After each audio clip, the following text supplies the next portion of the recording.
Deixar gravado mais bonitinho, então. Pessoal, oficialmente, boa noite a todos e todas.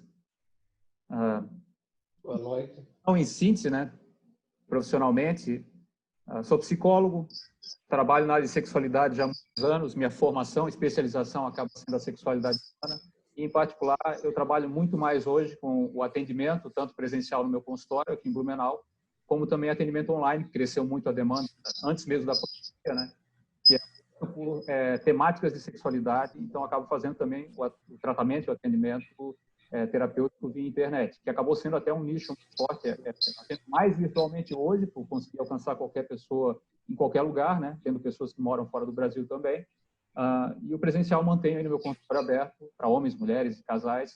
Algumas das coisas que eu vou apresentar aqui hoje têm relação direta com o que eu faço profissionalmente, atuo, e outras que fazem parte do meu estudo, formação também. Acho que a contribuição maior dessa conversa é de vocês. Vocês fizeram um exercício que a gente tem repetido todos os anos com alguns postos do CVV no Brasil, que é coletar conteúdo, informações, aquelas temáticas que são consideradas mais difíceis, né? A gente elencou, em 2014, aqui em Blumenau, no posto do CVV de Blumenau, a temática sexualidade por ser uma das mais complexas, né, para lidar. Já adianto a vocês que tudo que eu vou apresentar aqui para vocês tem relação direta com as ciências básicas de educação e saúde sexual, e que são difíceis de lidar porque a gente não recebe nem mesmo na faculdade uma formação a respeito. Tá? É necessário realmente buscar outras formações para conseguir tratar desses temas e também poder trabalhar com as pessoas que muitas vezes se apresentam com algumas temáticas que eu vou abordar com vocês. Se alguém quiser me interromper ou falar, fique à vontade.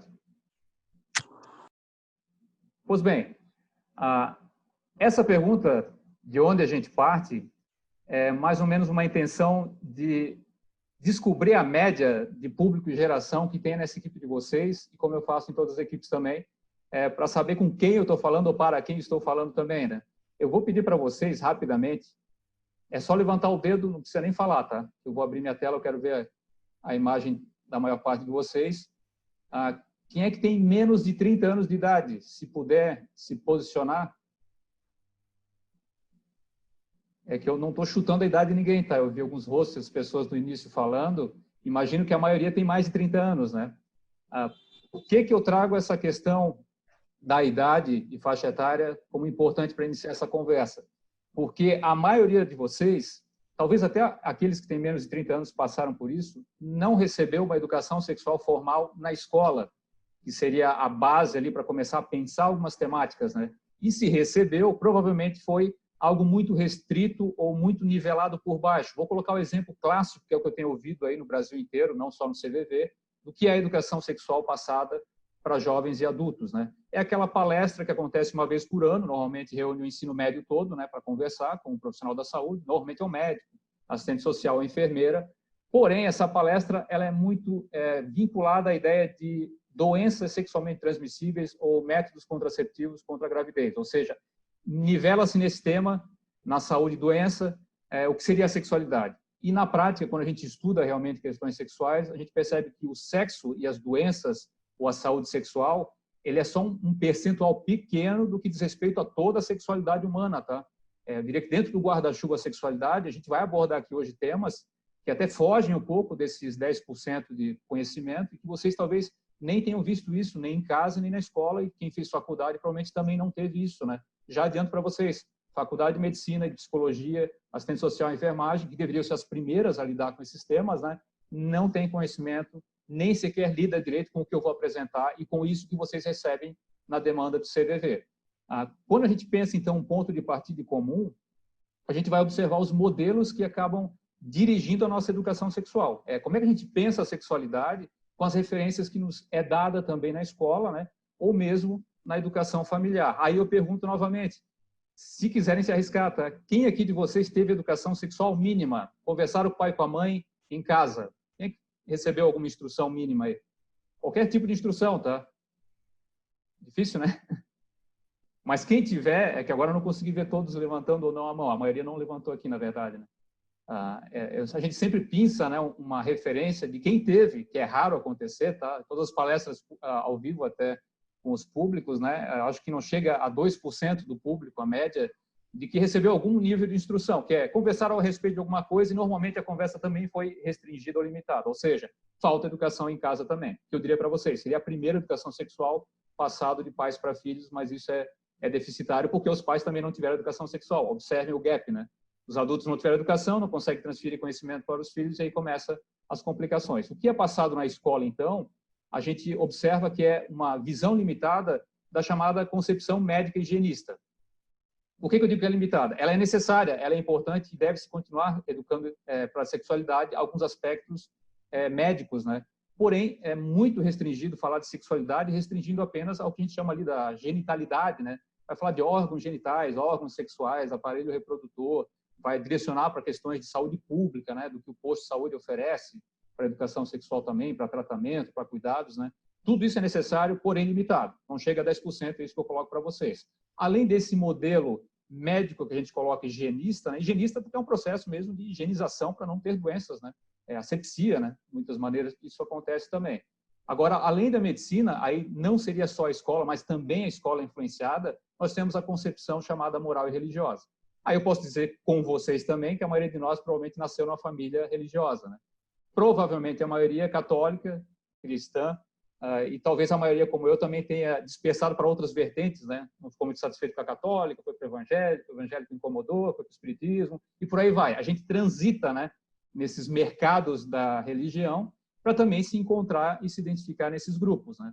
Coloco novamente, a moral religiosa não nos serve hoje, não é uma referência boa para se educar para a sexualidade, tá? Não tem nenhum conhecimento elaborado, estruturado para nos educar, nem jovens e adultos. Tem modelos, né? Tem referências de relacionamento que acaba sendo seguido. Muitas pessoas adotam, né, modelo religioso para se relacionar, o casamento, alguns ainda pouquíssimos, né, se casam virgens, né, com dificuldade talvez, sofrem, né, na espera. Muitos se casam com a ideia de ter filhos. Hoje isso tem mudado bastante, nem tanto, né? Não é todo mundo que quer ter filhos também, mas essa é uma influência que a religião tem na vida das pessoas. Quando eu digo para vocês, olha, a religião, assim como a medicina, também é limitada, restringida, restritiva e muitas vezes até repressora, né? É um modelo que, por não se basear em conhecimento científico, vai lidar com um valor moral antigo, muitas vezes até ultrapassado, né? Eu sou fã do Papa novo, Papa Francisco, eu acho que esse é o Papa mais pop de todos, né? É o mais bacaninha aí, tem umas ideias para frente, está revendo alguns conceitos, é o Papa reformista, como eles chamam, que está mudando aqui alguns aspectos, né, da Igreja Católica também. Além dessa ideia, concepção religiosa, moral, existe mais um modelo, tudo isso aqui faz parte da nossa educação do cotidiano para a sexualidade, né? Todas essas opiniões são influenciadoras da nossa opinião para a sexualidade. Existe uma outra concepção que é a chamada evolucionista, que ela é mais atual, porque se baseia na ciência e biologia, né? Também é importante, faz parte também do conteúdo da educação sexual, mas novamente é limitada. Por quê? Pensar a sexualidade humana através da biologia, numa lógica de evolução das espécies, é limitar as práticas animalescas, né? Existe até um risco, tá, de se defender ideias de sexualidade baseado só em biologia. Por exemplo, é querer naturalizar aquilo que a gente entende hoje como conduta aí que é anti-humana, né? Pensar nas espécies animais, o sexo é praticado com muita violência. Atribuir elementos da animalidade para o ser humano e dizer que o ser humano faz sexo igual ao animal é quase como se querer admitir que o estupro é bem-vindo, que violência contra a criança é aceitável. Isso no passado já existiu versões dessa história em que isso havia uma conivência maior, né? As pessoas acabavam vivendo na sua cultura algumas práticas sexuais que hoje a gente abomina, hoje tem leis contra isso, e dependendo da cultura que você viver, não será possível praticar nada disso que refere somente à biologia. Porém, a biologia tem a contribuição do entendimento do corpo humano também, e vai fazer parte da educação sexual. Isso é necessário. Faltou animais comparativos, né? Chegou no final, mas está aí. Pergunto para vocês, já estou colocando a dúvida, né? Se existe tudo isso, medicina com muita informação, porém limitada, religião, aí há mais de 2000 anos, a cristã nos influenciando também na forma de relacionar, e a biologia com as suas limitações, o que falta, né? Pergunto para vocês, não precisa defender um ponto de vista, tá? Especulem, o que vocês acham que falta então? Com os problemas que a gente entende existir e com as demandas que aparecem para o CVV problemáticas, o que vocês acham que falta hoje para a educação sexual, para a vida e sexualidade das pessoas? Se arrisquem. Vou tomar água enquanto isso. Eu acho que quando a gente fala sobre educação sexual, pouco se fala sobre o quão prazeroso é um ato sexual. Muitas vezes isso é que o que é necessário ser falado é que não é colocado nas falas. Quando a gente fala sobre a forma como se dá a educação sexual, dizendo questão médica, higienista, religiosa, em nenhum momento a gente vai falar sobre essa questão, quando se torna prazeroso um ato sexual, e é o que muitas vezes pode vir a tornar sendo um viciante, que pode vir se transformar em alguma patologia, por exemplo, pelo meu entendimento. Não sei se o meu ponto de vista está certo. O tema que mais move o sexo no mundo, o prazer, não é abordado por essas tratativas anteriores que eu apresentei para vocês, tá? Difícil, muito raro alguém fala disso. Vocês vão encontrar médicos que falam sobre prazer sexual, vai ter gente religiosa, sim, até algumas lideranças que tratam da vida do casal, do prazer do sexo. Na biologia vai se pensar só a analogia, né, com os animais. São poucas espécies, até além da humana, que faz sexo por prazer. E a gente percebe que, sim, relacionado ao prazer, muitas vezes, né, a falta até de entendimento desse prazer que a gente sente, acontecem alguns devaneios aqui, algumas ideias até muito absurdas para tratar do assunto, né, ou para limitar, ou para enfatizar algumas coisas que não cabem na vida social, né, na vida pública, principalmente. Né. Mas vamos avançar, então, eu vou botar um tempero, eu vou pedir para a Andressa ficar de olho no chat, quem quiser pode escrever no chat perguntas ou comentários também, mas se quiserem me interromper, liga o microfone, chama meu nome que eu já paro, a gente avalia a condição também das dúvidas de vocês. Pois bem, o que falta, na minha opinião, e não só minha, tá? Vou referendar autores e pesquisas e estudos, é um pouco de história, tá? História, a gente não é ensinado sobre a história da sexualidade ao longo da vida para pensar que nunca foi assim como está agora. Nem sempre foi assim e muita gente acha que deveria ser como era o passado, né? Pensar, tem gente que acredita que a sexualidade deve ser tratada como era no tempo dos bisavós, lá, o mesmo modelo, né?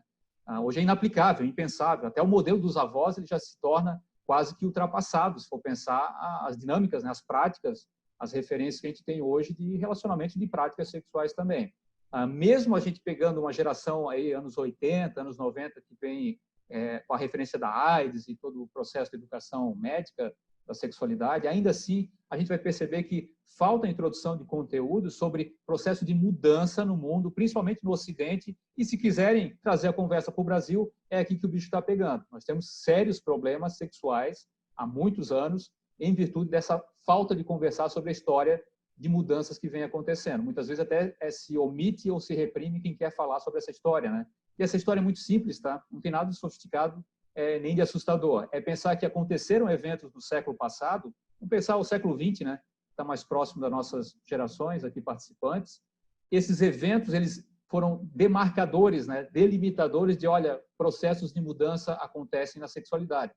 Tanto revisando a história da humanidade, eu tenho uma coleção inteira aqui atrás de mim, uma fileira inteira dessa, é só sobre história da sexualidade humana. É absurdo até pensar, nossa, como é que a gente consegue ainda alimentar alguns comportamentos 1000 anos atrás, né?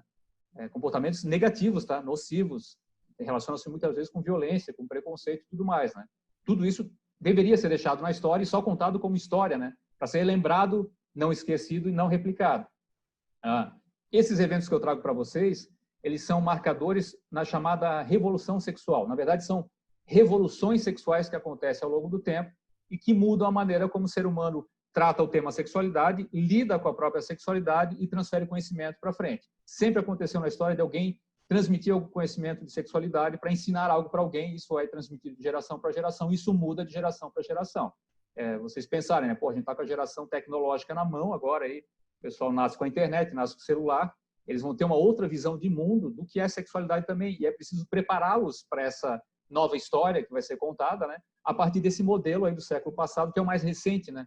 Que é muitas vezes ligado aos valores que vocês cultivam, né? As crenças que vocês têm também, está vinculado muito forte a também essa referência. Coloquei aqui os temas principais ou datas mais relevantes, né?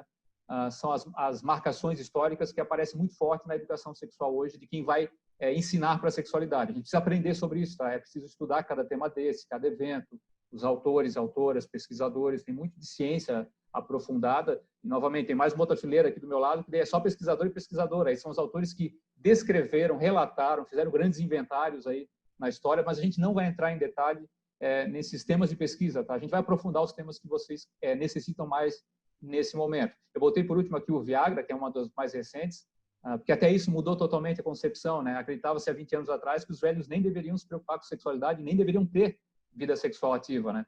Aí, de repente, cria-se uma invenção para o velhinho lá voltar à atividade, se esfregar na velha e começa a sentir tesão de novo. E aí, o que tu explica para a família, né? Que o vô e a avó gostam de transar.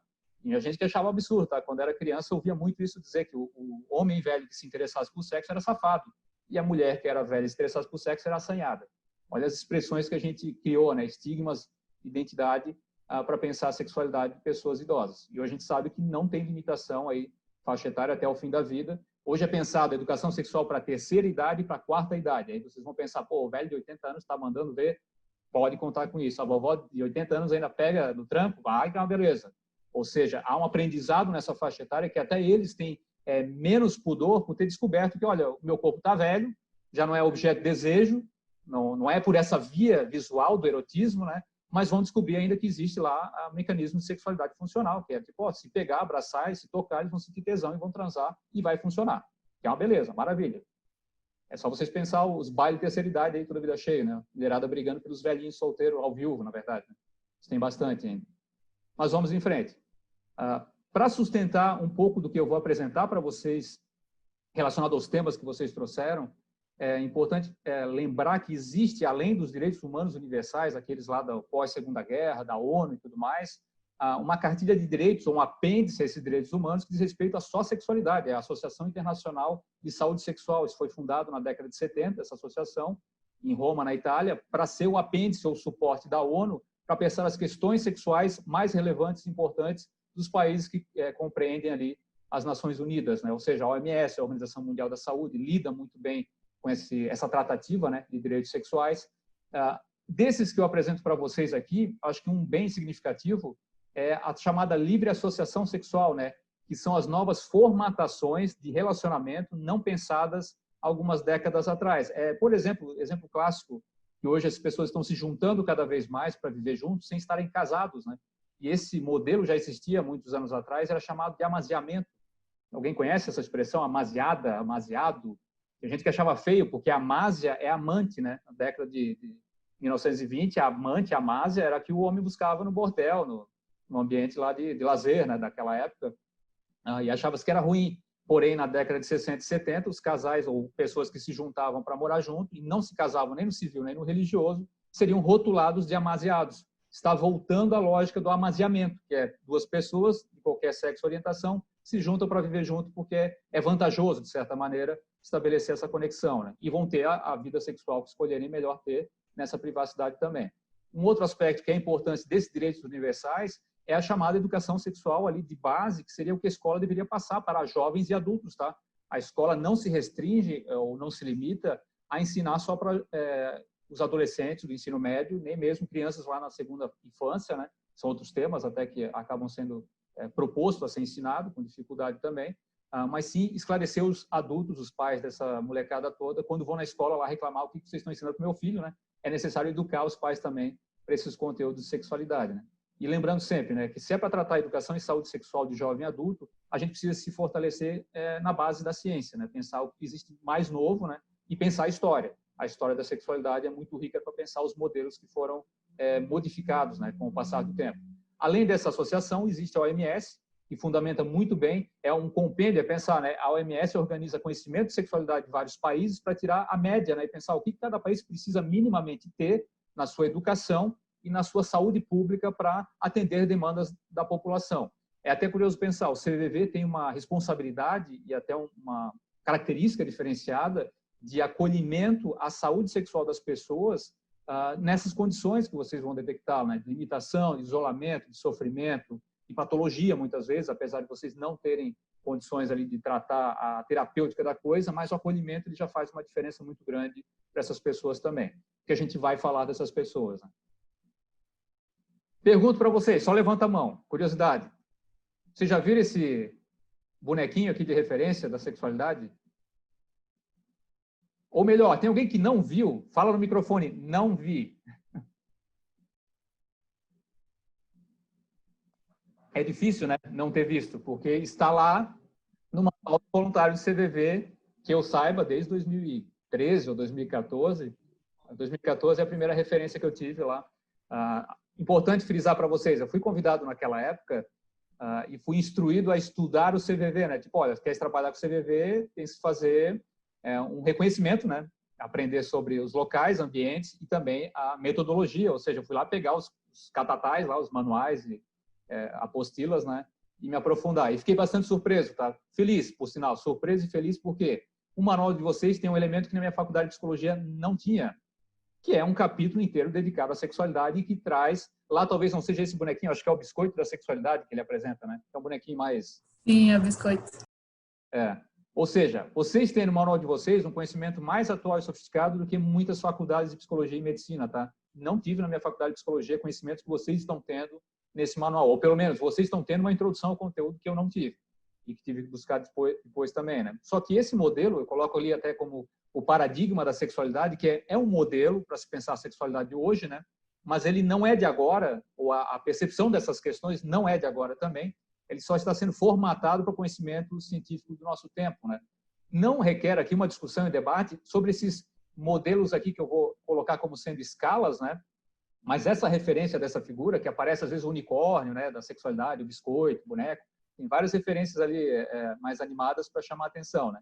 Mas todos eles, sem exceção, vão tratar de conhecimento técnico, histórico, científico para pensar algumas questões elementares da sexualidade humana que durante a história existiam, mas não eram faladas e muitas vezes até eram omitidas, né? Uma delas é a chamada identidade de gênero, que confunde muitas pessoas, né? Falar de identidade de gênero gera bastante complicação, né? Porque hoje tem uma expressão aí que é tipo o Saci Pererê, né? A tal da ideologia de gênero, né?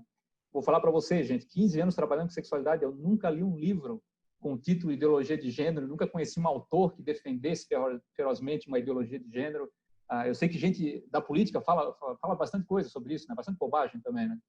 Mas na escola, né, a gente não encontra, tá? Eu tentei buscar, você pensa, pô, por que falam tanto disso na internet e não existe, né? Não tenho, na minha coleção aqui, tem algumas centenas de livros de sexualidade, não encontrei essa expressão em livro nenhum. Ou seja, alguém inventou em algum momento, dizem até que o Papa Ratzinger usou essa expressão há muitos anos atrás, para se referendar uma sugestão de educação sexual que seria lá idealizada por uma conspiração de algum grupo, enfim, tu vê, eu não sei dizer o quê, tá? Porque eu não entendo uma coisa que não conheço, né?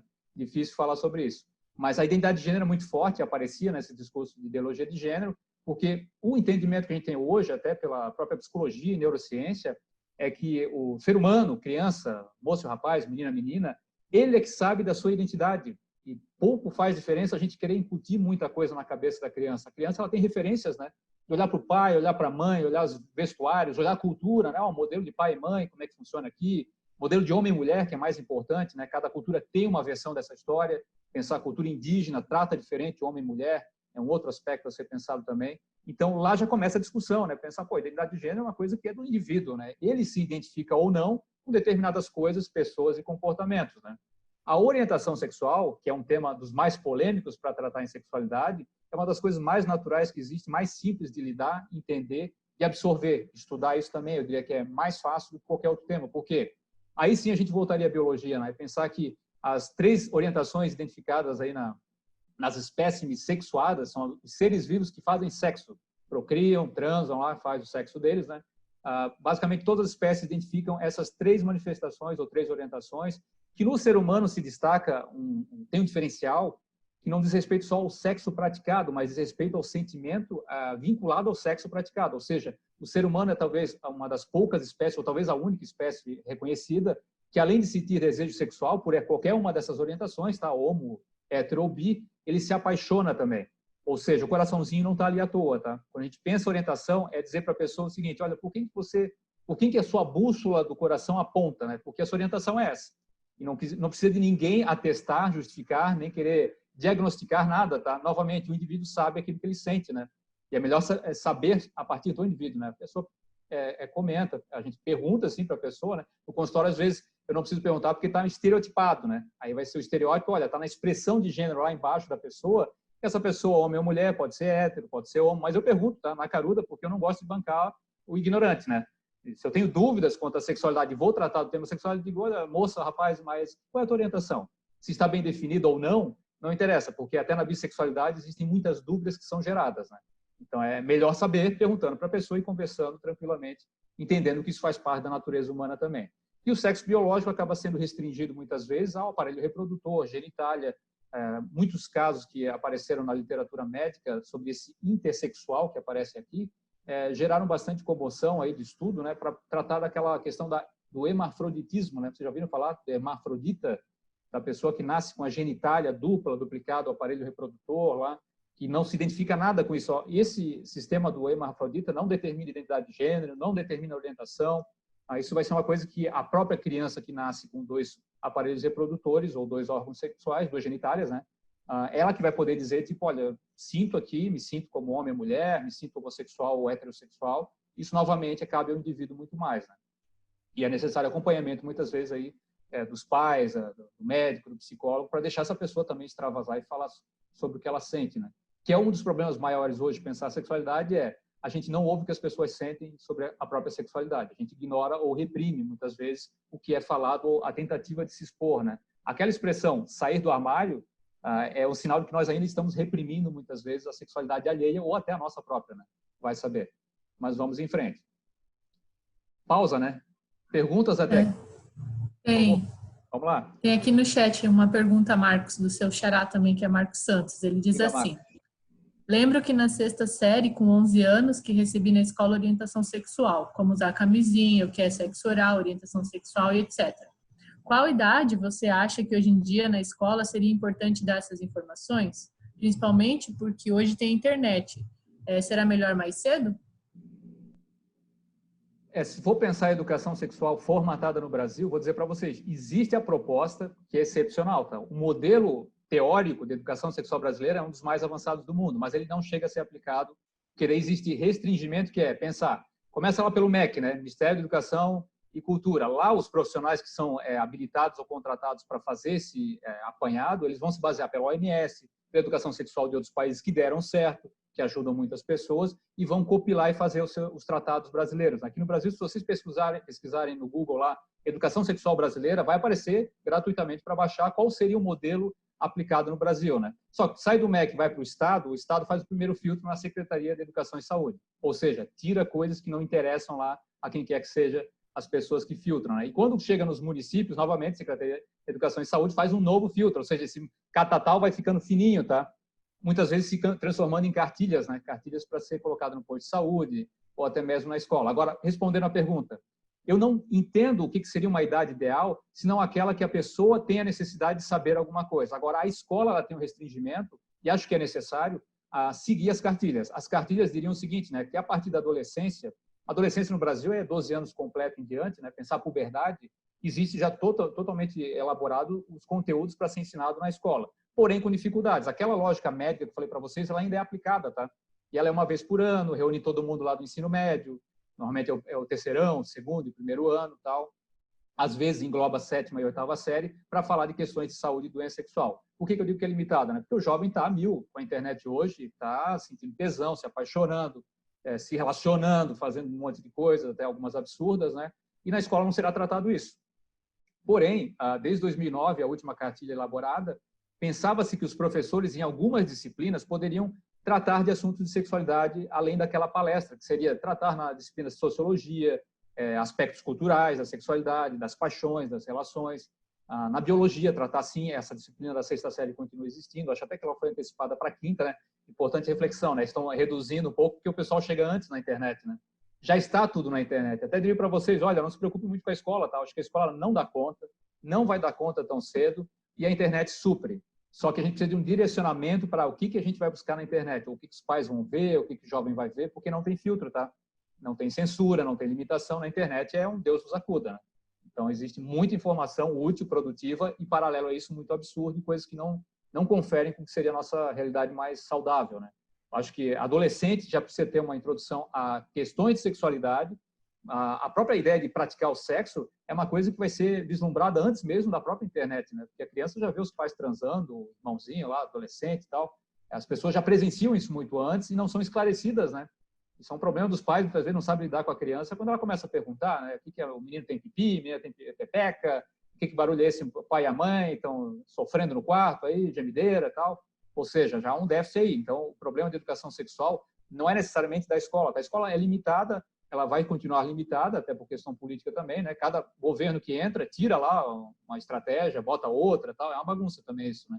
Eu diria para vocês, confiem mais na internet, nos conteúdos e canais oficiais, que são aqueles de saúde, educação, que vocês conseguem até pensar ideias de sexualidade para tratar com filhos ou com jovens, né? Ou até com adultos, né? Que eu acho que hoje tem mais conteúdo para adulto do que para jovem, tá? Muito mais, sem pensar pornografia, tá? Pensar educação sexual ali é o elemento mais saudável. Não sei se eu respondi ele, né? Mas basicamente eu não vejo qual seria a idade ideal para começar a introduzir conteúdo de sexualidade, se não for aquela demanda da própria criança ou adolescente. Ou seja, a criança começa a perguntar coisas de sexualidade, pais respondam objetivamente o que ele está perguntando. E se você não responder, ele vai buscar alguém que responda. Isso é fato. E adolescente, idem. Se ele não tiver uma referência na família ou na escola para discutir temas de sexualidade, ele vai fuçar na internet. Normalmente vai cair nos temas lá vinculados à pornografia também, que é um gerador de problema que a gente vai ver a seguir, né? Coloquei esse tema aqui, ó, concepção histórico-cultural, para fechar esse pacote daquilo tudo que nos falta, tá? Que é uma contextualização do momento presente, com tudo aquilo que a gente viu no passado dessa conversa aqui, esse conteúdo de ciência, religião, cultura, são vários aspectos para serem explorados no tema sexualidade, né? Então, contextualizar a história, a cultura, principalmente pensar a sexualidade do Brasil no Brasil, e não ficar referendando, islâmico lá, casa com menino ou adulto. Não, esquece, deixa lá um problema que eles têm que resolver em algum momento. Nós já resolvemos, tá? No passado a gente tinha problemas sérios com isso no Brasil também. Os adultos ali aliciando menores, nossos avós e bisavós se casavam muito cedo, às vezes o vô mais velho se casava com a avó lá em fetinha, tá? Tudo isso já aconteceu aqui. Hoje a gente tem aí um sistema de lei que prevê um pouco de retardo nisso, né? Uma espera também, para dizer o que é adolescente, o que é adulto, o que é criança, lá tem os estatutos para regular isso de certa maneira, né? Porque senão seria um Deus nos dará, né? Imagine só se não tivesse regra para determinar também o que é lei, o que é certo aqui, as pessoas fariam o que desse na telha. E a gente já percebe problemas por isso também, né? Pessoas fazendo o que dá na telha, dá problema para elas e seus familiares ou próximos também. Então, nesse contexto histórico-cultural, a gente vai ter que levar em consideração na educação sexual das pessoas a discussão, o debate, a conversa aberta, como essa que a gente está tendo, para falar de sentimento, de afeto, das emoções que se tem, do prazer que se sente, os tipos de prazeres, que a gente fala prazer parece que é só gozar e orgasmo, né? Eu diria para vocês, até um dos mais limitados prazeres é o orgasmo do homem e da mulher, tá? Porque existe uma parafernália sensorial no corpo humano e nossa psicologia, né? Que nos traz muitos prazeres também e se relacionam com sexualidade. E não estão ligados diretamente só ao sexo ato ali, e não só ligados também à questão do orgasmo, né? E tem aspectos que a gente precisa pensar aqui, que sexualidade no bojo, né, no guarda-chuva, é ao longo da vida o processo de aprendizado. A gente não aprende até um tanto e depois para de aprender. A gente precisa desenvolver, isso que eu disse para vocês dos velhinhos e velhinhas é verídico, tá? Eles estão voltando a ter a reflexão da própria condição sexual, que é muitas mulheres viúvas que achavam que não poderiam mais ter vida sexual, estão bombardeadas de vídeos na internet, de textos e pessoas falando que sim, pode ter. É quase como se fosse sinal verde, é tipo, vovó, volta ativa, né? Vai para a pista, vamos lá, vamos voltar ativa porque é bom, faz bem para a saúde mental, fisiológica também, é buscar bem-estar, felicidade também a partir das questões sexuais, né? Eu vou avançar aqui e aí a gente vai começar a conversa e já vou responder aqui uma condição, uma questão que é de como a gente chegou nessa conversa. Eu sei que vocês já sabem do histórico de vocês e vocês fizeram lá um inventário, né, de algumas questões principais, ali, as emergenciais, e eu compilei elas junto às outras questões dos outros postos, né, e eu faço isso todo ano, tá? Sempre que aparece a demanda, eu junto lá questões que o pessoal traz e, curiosamente, dá para nivelar por igual em todos os postos no Brasil inteiro, tá? Não apareceu ainda um tema de destaque, olha que é novidade, né? Não, nos últimos anos é o mesmo pacote de problemáticas que o CVV acaba recebendo nos atendimentos. Ou seja, vocês não são exclusivos, tá? Vocês estão recebendo demandas iguais aí dos outros postos também. Alguns recebem mais, outros menos, tal. Alguns se assustam mais, outros menos também, né? A gente vai poder entrar nesse tópico também. Para falar de transtorno sexual, que é a minha área de atuação, principalmente na terapêutica, né? A gente precisa fazer uma introdução rápida aqui. Eu não sei se vocês perceberam, vocês vão ter em 90 minutos, acho que 2 anos de sexualidade compilado, né? Compactado. Então, depois reaproveite, reveja esse material que é importante também. O que acontece? Vou falar com vocês aqui sobre o que seriam as parafilias, né? Porque o que vocês recebem hoje de demanda na área da sexualidade vai ser enquadrado, a maior parte desses exemplos que vocês passaram também, nessa expressão parafilia, que é uma expressão da medicina e da fisiologia, né? E a psicologia se apropria também para defender algumas ideias, mas diz respeito justamente à expressão filia, de atração, de aproximação e paixão por algo, né? E o para é uma palavra, é um prefixo, né? Que significa qualquer coisa que vai além que ultrapassa alguma barreira. Então, parafilia é qualquer coisa que vai além das paixões comuns ou dos desejos comuns ou daquilo que a gente consideraria aí a média normal da população, né? E parafilia é uma coisa antiga. Se a gente for estudar a história da sexualidade, vai aparecer lá de gregos, troianos e romanos e tudo mais. Eles viviam a parafilia deles, ou as parafilias, que são vários comportamentos, né? Como se fosse a coisa mais natural e normal do mundo. Hoje a gente reconhece que a maior parte das parafilias é inofensiva, não representa ameaça nem para o sujeito que sente ou manifesta, nem para a pessoa que interage ou convive com alguém que manifesta esse comportamento, mas alguns casos, que são os casos que vocês atendem também, geram complicações e problemas tanto para a pessoa como para quem está envolvido, né?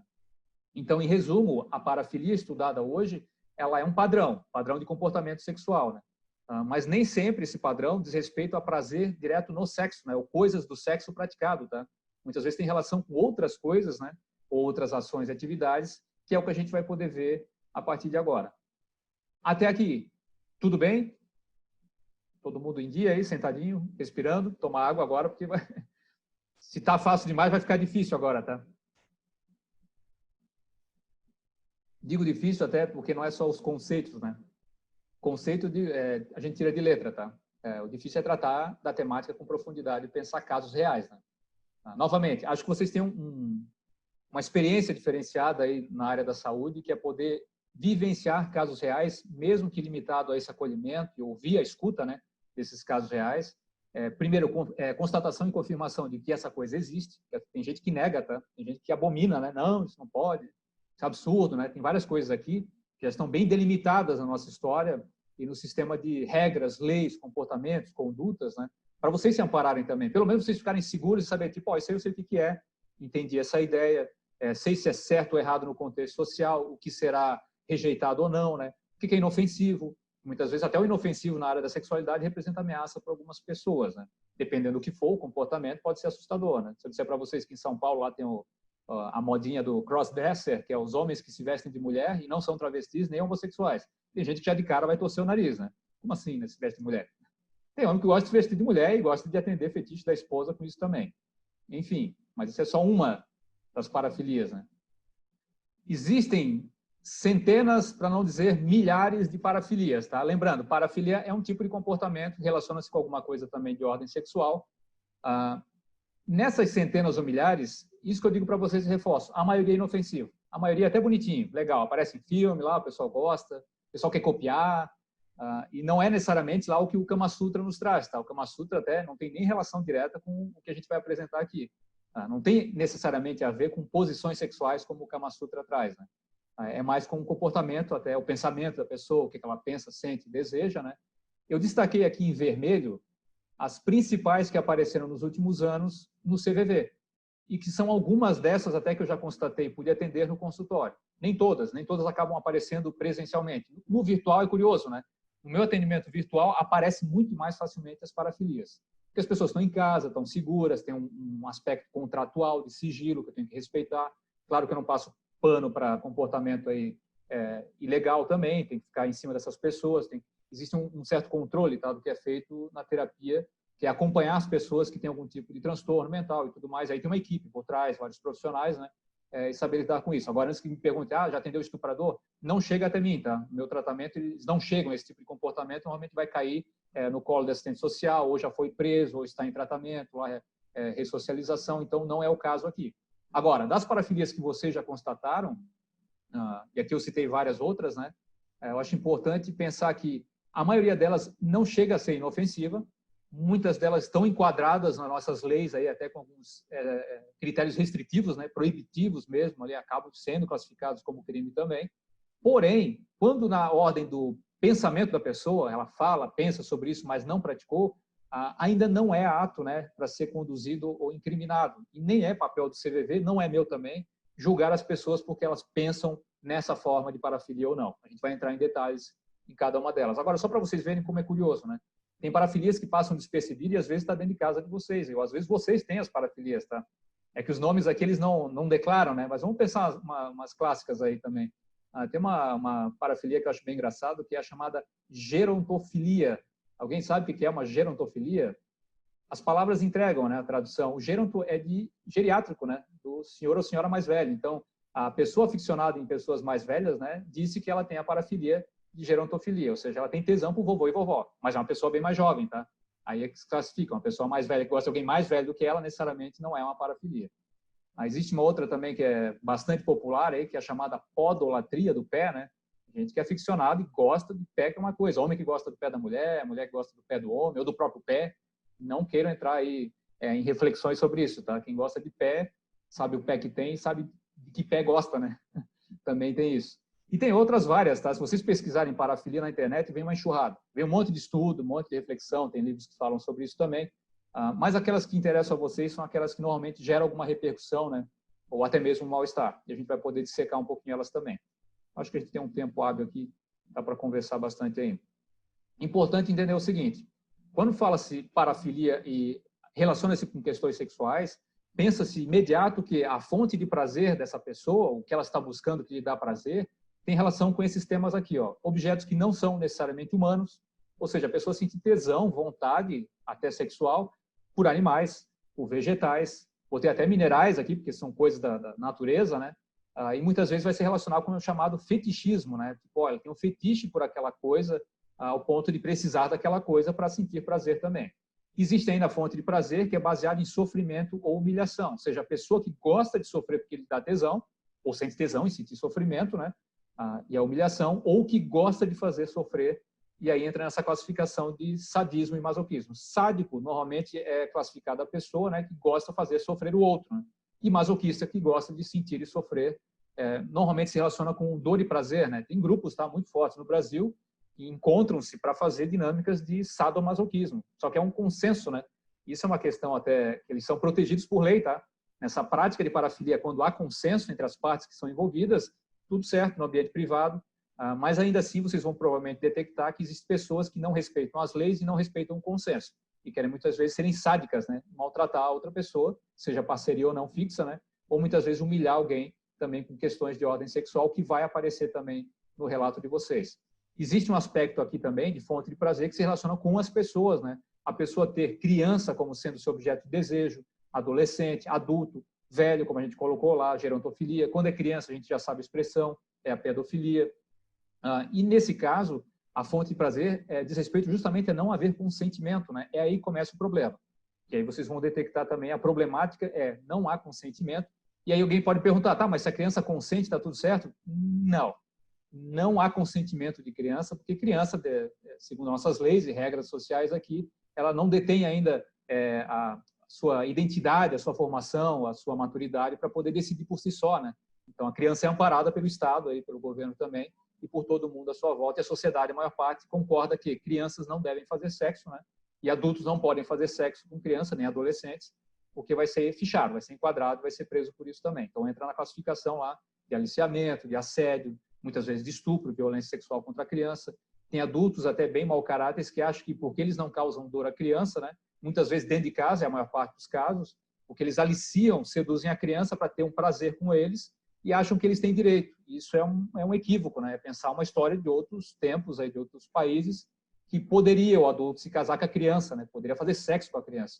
Hoje, imagino que vocês já identifiquem também que a nossa cultura não é mais permitido. Então, esqueçam a ideia ali de relacionamento prazeroso que a criança tem com o adulto. Nenhum formato, nem mesmo no incesto, né, do pai que alicia a criança, induz e seduz para o sexo e faz o sexo com ela, mesmo não sendo estupro, ainda assim vai ser considerado um atentado violento ao pudor, uma violência contra a criança, e tem várias leis para classificarem isso também. E existem ainda alguns indivíduos, né, algumas pessoas que têm fantasias, ideias ali, ó, o imaginário delas, ou mesmo estímulos que são de ordem objetiva e física, né, que vai ser obrigatório ter essa ideia na cabeça acontecendo, ou o ato físico acontecendo, para se sentir excitado e ter o seu prazer sexual. E aí começa a entrar nas classificações das doenças também. Se há uma obrigação e não há possibilidade de consenso, a pessoa entra num processo de transtorno que a gente chama sexual muitas vezes. Perguntas? Tem que fazer pausas, tá? Falo rápido e falo muito. Aqui a gente entra naquilo que interessa mais a vocês. Marcos. Oi, fala. Desculpa atrapalhar, só um pensamento agora. Antes da pergunta do outro Marcos, você tinha comentado que o momento ideal para se falar sobre sexualidade com uma criança seria justamente no momento em que ela procura falar sobre essa sexualidade, ou, né, sobre questões sexuais. Porém, pela nossa lei, a criança é protegida e tudo mais, partindo da questão da pedofilia. Você considera que isso seja algo que impacta para que a educação, as escolas, ou até mesmo os pais tenham dificuldade de falar sobre a educação sexual com os seus filhos, por achar que, de certa forma, vão estar estimulando seus filhos a praticar o ato sexual? Não necessariamente, porque aí entra a questão como é feito e o quando é feito que importam mais, né? Pensar, a criança tem a iniciativa de saber coisas, isso até o Freud foi um dos pesquisadores da infância e sexualidade na infância para dizer o seguinte: se você quer desenvolver o intelecto da criança desde o início, responda as suas perguntas, responda as perguntas da criança. Essa é a motivação maior. E se a questão das dúvidas da criança for relacionada à sexualidade, responda as perguntas da criança. Porque se você empata, corta, interrompe esse processo natural da criança querer saber, vai afetar todos os aprendizados dela, tá? Imagina a criança desenvolver inteligência se você já está reprimindo o primeiro conhecimento, que é aprendizado do próprio corpo, entendimento do que é a sexualidade na vida adulta também. Porém, aí eu concordo que o Estatuto da Criança protege a criança, não é objetivo do pai ou da mãe ou do adulto tutor induzir a criança ou colocar conteúdo de sexualidade se não há interesse pela criança, porque a criança naturalmente, isso é o que o estudo até antigo nos fala, né, muitas vezes o comportamento infantil, ela manifesta espontaneamente em faixas etárias variadas diferentes conteúdos de sexualidade que atraem a atenção dela. Então, o ideal é responder quando a pergunta surge e responder objetivamente, sem ficar dando voltas, tá? Esquece historinha da cegonha, da criança no repolho lá, não funciona mais, tá? Isso é até um modelo, de certa maneira, repressor do que é a realidade, né? Então, responde-se a criança aquilo que ela pergunta com objetividade, sem dar pano para a manga para gerar mais dúvidas, que daí começa a desenvolver mais curiosidades, né? Tipo, existe um comportamento de crianças ali entre 3 e 5 anos que assusta os pais, né? A menina ou o menino começa a se tocar na genitália. Olha só, não é uma expressão técnica, tá? A criança começa a se tocar na genitália, coça a genitália, esfrega a genitália, e a gente olha para ela e diz que ela está se masturbando, né? Porque a nossa concepção de adulto é tocar a genitália é masturbação. A criança não tem noção disso. Ela não tem entendimento, ela não sabe o que é masturbar, não sabe o que é sexo, não sabe nada. Agora, ela sabe que tocar a genitália gera uma sensação agradável. Ela não tem um corpo desenvolvido para ter o prazer que o adulto tem, nem mesmo ter um orgasmo, tá? O corpo da criança não está preparado, nem vai conseguir ter orgasmo, não está pronto, não chegou na puberdade, não tem hormônios, não tem o aparelho ainda por completo, né? Mas aí os pais perguntam, né? Mas o que eu faço com esse menino que fica lá mexendo o pinto o tempo todo na sala e tal, e a menina coçando a pepeca? Digo, é muito simples. Da mesma forma que quando a criança surge a demanda de querer saber, a gente responde. Quando surge a demanda de querer fazer ou de estar fazendo, a gente não reprime, a gente encaminha, direciona, coloca no ambiente em que ela entenda que isso ali é de ordem privada. Ela está fazendo em público e diz, olha, não faz isso aqui, faz no quarto, faz no banheiro. Porque só você dá um direcionamento para a criança, ela já começa a somar, o tico e teco começa a funcionar, e você dá autoridade para ela entender que, olha, esse é o seu corpo, cuidado com o seu corpo. Não fique expondo na rua, não ande pelado, né, na frente dos outros, faz no banheiro, faz no quarto. É bom, pode até confirmar, tipo, ó, sei que gostoso, coçar ali, pepeca, pipi, ok, mas não pode fazer na frente do tio, da tia, do vizinho, da vizinha e tal. Porque ela vai olhar para o adulto e vai dizer, olha, eles estão vestidos, né? Não estão pelados na frente dos outros, faz sentido. Percebam que, quando faz sentido para a criança, ela aprende mais facilmente. Se há uma incoerência ou contradição, o adulto fala uma coisa e ele mesmo não faz, gera problemas mentais nessa criança, tá? No aprendizado. Isso para todos os assuntos, não só sexualidade. Não sei se eu te respondi. Beleza. Vamos entrar, então, na parte mais agradável da nossa palestra? Olha só, eu tenho que tratar com um certo humor, tá? Porque quando a gente fala nos grupos de saúde ali, é mais difícil lidar, tá? Para vocês, até eu tento tratar aqui de maneira bem sucinta, né? As partes que mais interessam, para vocês também absorverem nessa lógica, tá? Não é tornar isso aqui paródia ou piada, mas para vocês perceberem que, olha, quando é inofensivo, é mais fácil de lidar. Quando é mais severo, é preciso absorver e entender que isso ali é uma demanda da pessoa, a necessidade dela e não um problema seu. Se gera muito mal-estar, há de vocês avaliarem a própria sexualidade, tá? Muitas vezes é um mal-estar nosso com a nossa própria sexualidade também. O primeiro tópico que eu trago aqui, que foi um dos citados também, diz respeito à parafilia chamada de exibicionismo, né? E exibicionismo aqui são vários tipos, tá? De ordem sexual. Tanto exposição do nu, da pessoa querer se mostrar nua lá. Normalmente, eu vou falar para vocês o que mais aparece nos casos populares, aí nas notícias, né? É o bobalhão lá, o cara que fica na varanda da sacada lá do prédio, na varanda da casa, fica peladão lá esperando as vizinhas passar, balançando o pinto. Teve um caso clássico aqui em Blumenau, próximo ao Angelone, o cara ficava do lado da cerca, do outro lado da calçada, ficava pelado ali, mostrando o pinto para as senhoras, e elas passavam e gritavam e tal. Isso tudo é coisa que acontece muitas vezes também na nossa região, né?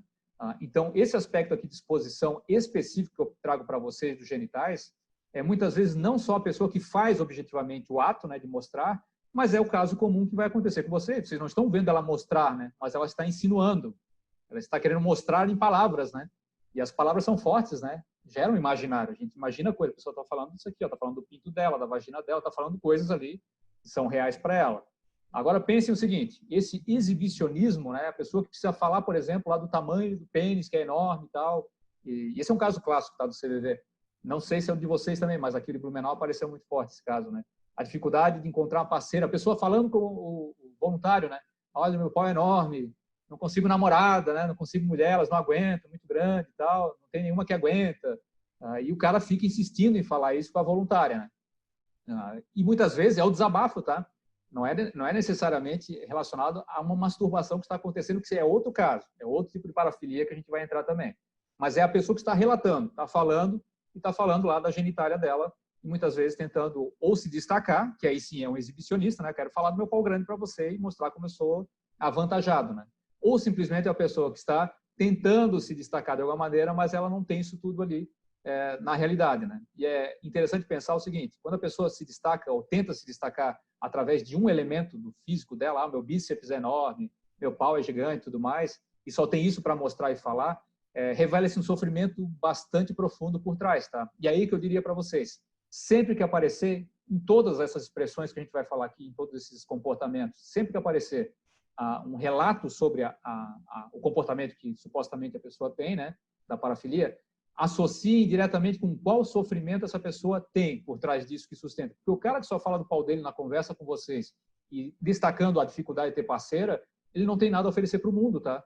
É pensar, ele só tem isso a falar. Já pararam para pensar? O que essa pessoa tem a oferecer para o mundo, né? Para contribuir na conversa, para falar o desabafo? Não, ele insiste, só fala no pau, só fala o tamanho do pênis e tal, e não sabe mais o que dizer, né? O sofrimento real dessa pessoa diz respeito não ao tamanho do pau dela, tá? Mas é tipo, não tenho nada além disso a oferecer para o mundo. E ainda assim limitado, porque não vai agradar a todos ou todas, né? Então, é a associação direta que vocês podem fazer nesses atendimentos, que foi uma das questões, né? Como é que eu atendo determinados casos, né? Primeiro é saber o que é e fazer a ponte com o sofrimento possível, que a gente vai ver também nos outros temas aqui, tá? Normalmente, a maior parte, pelo menos, que acaba sendo relatado pelos voluntários, são homens que ligam, né, para falar muitas vezes do pênis que tem. É difícil, eu acho que é mais raro uma mulher dizer, minha vagina é enorme e tal, e nem o homem aguenta. Enfim, são outros casos também, né? Mais raros. Aí. Até eu adianto para vocês, tá? Não é um preconceito com o comportamento do homem, mas é o histórico de registro de parafilia e comportamento aí de todo tipo sexual, aí, mais os bizarros principalmente, tem um histórico registrado aí que 90% atribui-se ao homem, tá? Ou seja, mulherada feliz da vida, né? Que vocês têm bastante saúde mental aí e tratam a sexualidade de outra maneira, né? Os absurdos que a gente vai apresentar aqui, a maioria são comportamentos que os homens manifestam. Muito menores são os comportamentos que as mulheres vão apresentar. Talvez até pela repressão que elas sofreram sexual, né? Não exploraram muito além daquele sexo básico, do aprendizado do próprio corpo. Tá? Os homens estão largados no mundo aí, fazendo de tudo um pouco, né? Experimentando ao longo da história qualquer tipo de absurdo também. Um outro comportamento aqui, esse é um caso clássico também, chamado voyeurismo, né? Que a pessoa tem a necessidade muito forte, né, de assistir o sexo que está sendo praticado e não necessariamente o filme ou a foto, a imagem, mas sim o sexo real. Eu atendi alguns anos atrás um caso verídico, uma pessoa que morava em outra cidade me buscou aqui, ela viajava para cá até, bem longe, porque ela foi diagnosticada por um médico, né, como voyeur, e não sabia lidar com isso, perdeu a esposa se divorciou dele por causa disso, e tinha filho, problemas, e todas as famílias, tanto dele como dela, se afastaram dele, né, por causa do voyeurismo. Pois bem, ele buscou ajuda para pelo menos tentar se resguardar socialmente, porque a sociedade sabia, né, foi julgado, as pessoas queriam a caveira dele, né. Qual era o comportamento voyeur dele? Ele espiava as pessoas fazendo sexo em qualquer lugar que ele se hospedasse. Ele estava na casa de parente, ia lá de madrugada, ficava buscando quem estava transando. Se ele hospedava alguém na casa dele, ia lá espiar de madrugada, a esposa pegou ele vendo lá, se espiando, se masturbando simultaneamente, várias vezes, tal. Isso foi a gota d'água. Ou seja, vocês até vão perguntar, pô, mas o que se faz com um cara desse, né? E é difícil lidar, muitas vezes, com o histórico de tragédia e sofrimento que já está acumulado, né? Anos sofrendo com isso, anos se comportando. A primeira coisa foi ouvir a história desse cara, de peito aberto, sem julgamento ali, mínimo preconceito, para entender, tipo, cara, me conta essa história, né? Aí entra a lógica do CV, eu pensei, cara, vai ter que ser atenção centrada na pessoa total, né? Escutativa 100%, disse, ó, vai, chua, pinico, né? Detona, joga tudo que vem, vamos ver o que vai sair de bom nessa história. E olha que curioso, foi a partir do relato da história dessa pessoa que eu identifiquei que ninguém levou em consideração que na infância, ele com 5 ou 6 anos, era levado por adolescentes no meio do mato para assistir os adolescentes transar. Imagina a cabeça de uma criança que não está preparada, nenhum formato de educação sexual, para lidar com o sexo explícito de pessoas fazendo e levando pela mão e mostrando lá, e ele só quietinho assistindo. Ele cresceu ao longo da infância vendo adolescentes transando no mato. E ninguém se importou com esse detalhe, né? E a gente começou a discutir o tema, disse, ó, tá vendo que isso aqui é um processo que foi condicionado ao longo da vida e você não conseguiu sair desse condicionamento porque só atacaram o ato. Ninguém levou em consideração o histórico, né? E é preciso tratar o histórico e pensar, tipo, cara, se você aprendeu dessa maneira, dá para desaprender essa maneira e dá para aprender novas maneiras, né? Qual foi a solução imediata, né? Achar uma pessoa tão transtornada como ele para se relacionar com ele. Que foi, na verdade, pegar uma pessoa que tinha muito interesse afetivo sexual por ele, uma mulher que conhecia ele na adolescência lá, e que relatava interesse em querer namorar com ele há muitos anos, ele tinha medo, tal. Quando ele se divorciou, não tinha mais essa limitação. Foi ali que então a gente pensou, disse, cara, vamos trazer ela junto para a conversa, e ela veio junto no tratamento, e os dois começaram a namorar, e ele percebeu que, olha, está começando a dar certo. Perceber que o fetiche dele era uma demanda muito maior porque tinha repressão sexual em casa. Não tinha sexo direito com a esposa, muita religião por trás ali envolvendo, sexo pelo prazer simplesmente não era a prática mais comum, e ele achou uma pessoa que também tinha alguns probleminhas, não precisa nem entrar no julgamento aqui, né? Mas que ela sabia, tipo, eu tenho meus problemas, tu tem os teus, vamos juntar esses dois problemas, vamos viver felizes para sempre, né? Até hoje, o relato dos dois para mim é que eles vivem muito bem porque eles extravasaram. No ambiente fechado e privado, conseguiram atender as fantasias lá, as parafilias deles, que são outras além dessa também, e ele conseguiu lá eliminar o fator voyeurista, simplesmente achando alguém que acolhesse também nesse sentido, né? Tinha tratamento médico, tomou remédio, fez acompanhamento terapêutico, então há soluções, tá? Agora, para vocês, o que vai vir muitas vezes é a pessoa falando que faz isso, né? E aí pense o seguinte, uma coisa é a pessoa falar que faz isso para vocês e ela está em sofrimento. Por definição, se ela está em sofrimento com isso, não se julga jamais, né? Porque ela está em sofrimento, a gente acolhe o sofrimento, não o comportamento.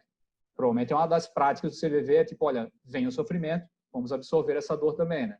Agora, quando a pessoa fala do que ela vê e fala com propriedade e se excita com isso, gosta de enfatizar que gosta disso ali, que é um tema mais espinhoso, né? Pensar, pô, ela gosta de fazer isso, escancaradamente admite que gosta de espiar o pai e a mãe transando, os vizinhos, espiar a filha, lá, esses exemplos aqui também são do CVV, tá? O pai espiando a filha se masturbando, ou namorando lá, transando com o namoradinho, e fica revirando calcinha, se masturba pensando nisso. Observem, sofrimento qual é? Não é pensar a patologia da pessoa, é pensar, esse cara não tem bem resolvida a sua sexualidade, seja com a sua esposa, não tem lá uma vida afetiva sexual estabelecida para suprir essa carência, né? Porque ele está buscando, né? O voyeur está buscando fora, muitas vezes, aquilo que ele não tem. Não está atendida, né, a demanda. Ele vai buscar fora, no visual, e depois vai se masturbar com isso, vai ser uma maneira de extravasar ou de aliviar esse mal-estar que gera também, né? A gente fala até muitas vezes, né? A parafilia não atendida, né? O comportamento que a pessoa quer ter e não consegue, vai gerar um sofrimento muito grande, vai gerar transtornos mentais bem severos, tá? Ao longo da vida, principalmente, são as pessoas que vão sofrer mais. Então, voltando a esse modelo, a esse exemplo aqui, né? O pai relatar que vê a filha namorando lá e se excita com isso sexualmente, a cena do sexo da filha e tal, ele está falando algo muito sutil, né? Pensar, tipo, olha, eu não tenho isso com a minha esposa, né? Ou mesmo um pai divorciado, olha, eu não tenho mais vida sexual ativa como essa, né? E isso é um relato que eu ouço de casais, tá? Quando eles falam frustrados que nossos filhos transam mais do que a gente, tem a vida sexual mais ativa do que os adultos, né? Porque eles estão bombardeados diariamente pelo visual do sexo também, a ideia do sexo praticado, e vão praticar. E nem podem ser impedidos e proibidos, eles precisam ser esclarecidos, né? Orientados, só que, ó, pelo menos usa a camisinha, por favor, né? Toma uma pílula aí, se cuidem, né? Façam dentro do quarto privado, busquem ambientes seguros, né? Práticas seguras, ambientes seguros também. Isso é interessante. Além do voyeurismo, existe uma prática comum de sadismo, que não é aquela de simplesmente machucar as pessoas durante o sexo, né? Mas é uma que o CVV acolhe e recebe durante muitos anos, apareceu esse relato também, que é a pessoa que faz o diálogo com a voluntária, principalmente, o homem que liga, e quer induzir ela a ficar conectada a ele nessa conversa para ele poder se masturbar. São diferentes fatores que geram lá a excitação desse comportamento sádico, né? Por que ele insiste, né? E fica ligando várias vezes, e às vezes fixa numa voluntária específica, né? Provavelmente vocês identificaram que às vezes ele está caçando, né? Quero aquela senhorinha, quero aquela senhora. Olha que interessante, quando o CVV me chamou em 2014, a demanda maior emergencial de sexualidade dizia a respeito do seguinte: existia naquele momento uma evasão, saída de voluntárias com mais de 50 anos porque não sabiam lidar com esses comportamentos ou esses indivíduos, né? Quando eles ligavam. Ou seja, o maior sofrimento é algumas mulheres de certa idade ou mais avançada, quando ouviam o cara falar e já induzindo a questões da masturbação ou sedução, né, pulavam fora. Não estou para isso, né? Não dou conta disso, né? Como é que eu vou absorver isso e tal? Não tive isso na minha educação, não sei o que é isso, né? Então já comecem a partir dessa ideia que instrução inicial sobre esse comportamento já é o primeiro salvaguardo, tá? É o primeiro escudo, é a primeira linha de defesa de vocês, para linha de defesa no sentido, né, se protegerem, sim, ó, vou sair dessa conversa light, leve, uma boa. É saber do que se trata, entender o que está vindo e saber lidar com isso e administrar muito bem o processo dessa conversa, que a gente vai chegar nisso, tá? Eu não estou dando exemplos práticos e nem vou poder dizer, olha, façam isso. Eu sei o que vocês são treinados para fazer. Vou usar isso a favor de vocês, tá? As técnicas são muito boas, por sinal. A gente vai chegar nisso também. Alguns dos relatos, né, que a pessoa sádica acaba manifestando, fala de situações sexuais, ali, reais ou não importa, está sendo uma comunicação via telefone, é difícil confirmar qualquer coisa, né? Mas vai falar do que ele vê, do sexo, da genitália feminina, do que ele faz, gosta de fazer. É quase como se fosse uma tentativa de seduzir a voluntária ali para o assunto, sexo também, né? Fala direto, muitas vezes, nem quer saber iniciar a conversa se apresentando ou falando de dor nenhuma, ele vai direto ao assunto, já vai falando de sexo, já vai falando de qualquer chamada putaria, né? Já quer chamar para a conversa sexual. E é uma provocação, de certa maneira, sim, e a gente vai atribuir o sadismo a esse tipo de comportamento, porque a pessoa gosta de ver o desconforto que ela gera na outra pessoa que está atendendo o telefone. Ele já vai sentindo no ato se a pessoa está gaguejando, está ficando rouca, não está conseguindo sair as palavras, já está querendo sair de fininho, não está conseguindo administrar a conversa, né? Eu digo sempre o seguinte, tá? Principalmente para as voluntárias mulheres que têm muitas dificuldades, quando surge um caso desse, da pessoa específica que quer administrar a conversa, trate como se fosse uma criança. E aí vocês sabem como se trata a criança, né? A linguagem, a forma que você conduz, para poder mostrar para ele que você está tratando ele tipo, olha, esse comportamento é infantil, ele não é nem bem-vindo, né, para essa conversa, venha com papo de gente grande. Se você só quer falar de sexo, do sexo que faz e como você quer fazer, não é a dinâmica do CVV, não é a proposta, né, desse acolhimento ficar conversando do sexo que a pessoa faz ou deixa de fazer. No máximo, se a pessoa fala do que faz e deixa de fazer, que lhe gera sofrimento. Novamente, a ponte, vou resgatar sempre essa ideia, tá? A ponte imediata qual é o sofrimento que gera esse papo que ele está trazendo? Sofrimento real para ele, né? Isso é o que vocês têm lá com a habilidade de perguntar, de poder dar uma direção para chegar nos assuntos mais delicados que geram mal-estar, né? Porque se a pessoa está de boa falando, se masturbando, você já sabe que não vai dar para conduzir uma conversa em cima disso, né? Nem é o recomendado. A gente vai chegar nesse tópico também. Tem um dos comportamentos de parafilia que é considerado dos mais bizarros, né? A gente até considera um dos mais animalescos, mais primitivos, que é a chamada zoofilia, né? Comportamento de desejo sexual. O ser humano, muitas vezes, alguns casos, até hoje muito mais isolado, né? São poucos casos, se for pensar na literatura, mas manifestam, sim, desejo sexual por animais. Novamente, volto a dizer para vocês, nesse caso aqui, eu diria, acho que 98% são homens, tá?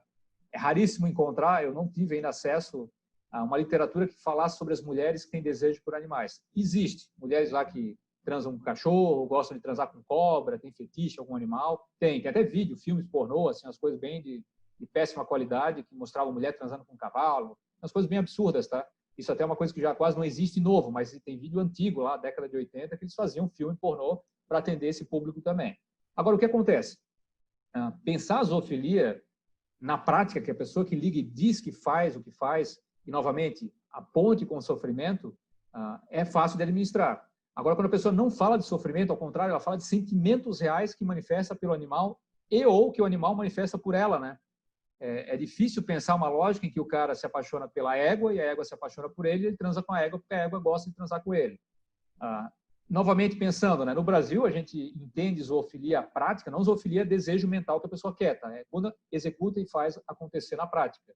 No Brasil é reconhecido aí como um tratamento patológico, né? Um comportamento até aversivo que a pessoa vai ter e considerado aí juridicamente como maus tratos aos animais, né? Mesmo que a pessoa não maltrate no sentido físico, mas é reconhecido, olha, é um maltrato animal você querer induzir, forçá-la a fazer sexo com você porque acha que está apaixonado pelo animal ou qualquer coisa assim. Vocês devem saber muito bem, históricos clássicos aí do cidadão lá que transava com a porca, o cara se apaixonou pela vaca, e por aí vai, né? São vários exemplos práticos que aparecem. E curioso, não estão restringidos ou limitados à região isolada, tá? A gente acreditava antigamente que, não, só no interior, né? O cara está no isolamento, ele fica sozinho, tem a vaquinha, a ovelhinha lá, peluciada, deve ser bacana, ele vai lá e descobre, criança ou adolescente, descobre muitas vezes sexualidade com os animais, tal. Só que isso é um mito, tá? Acontece também o isolamento de gerar muitas vezes até essa condição zoofílica, né? Mas existem casos aqui registrados até qualquer centro, grande centro de cidade, eu falo aqui em Blumenau, tá? Centro da cidade, na Alameda Cobertura, gente que nasceu no centro da cidade que manifesta a zoofilia.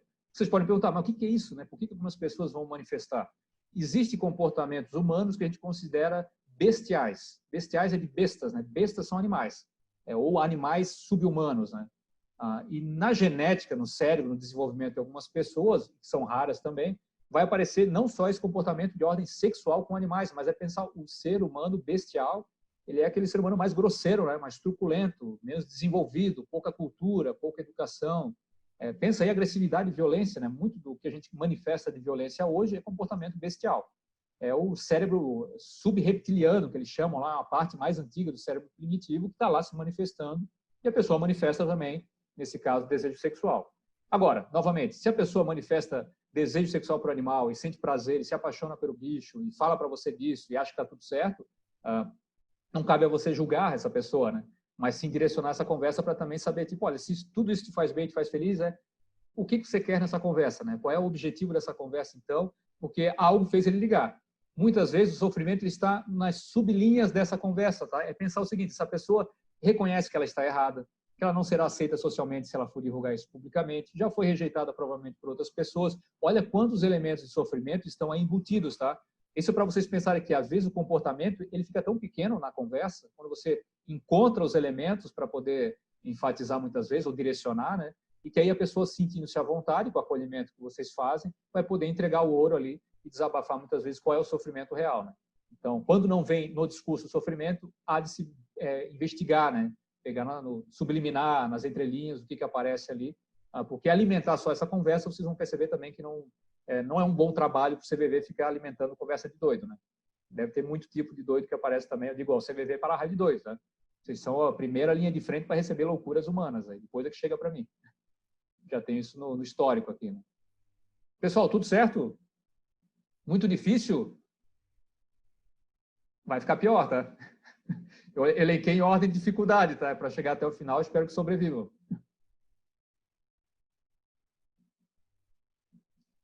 Esse comportamento aqui, eu nem vou entrar em detalhes de discussão, porque ele apareceu algumas vezes, tá?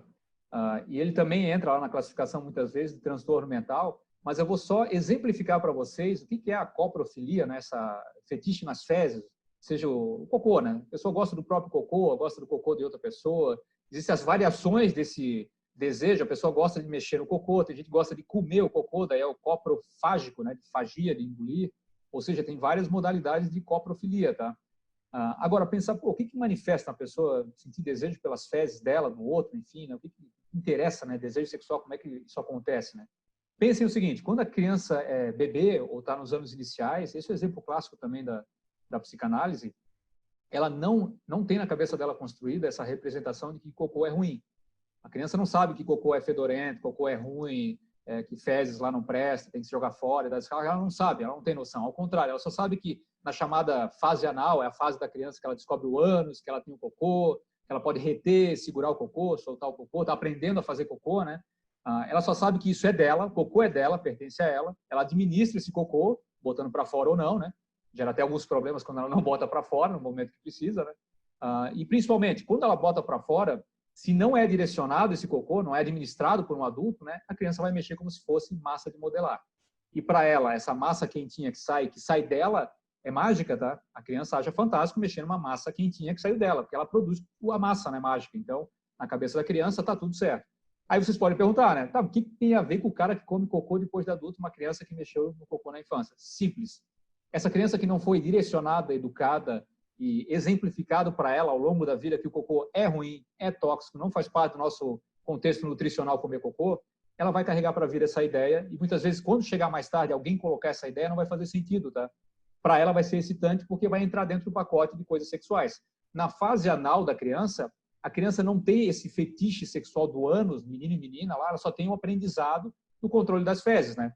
Mas não adianta falar para a criança lá sobre coisas sexuais do ânus, que o ânus vai dar prazer, nada disso. A criança não entende, ela só entende, ó, o cocô sai, o cocô é legal, o cocô é quentinho, isso ela entende.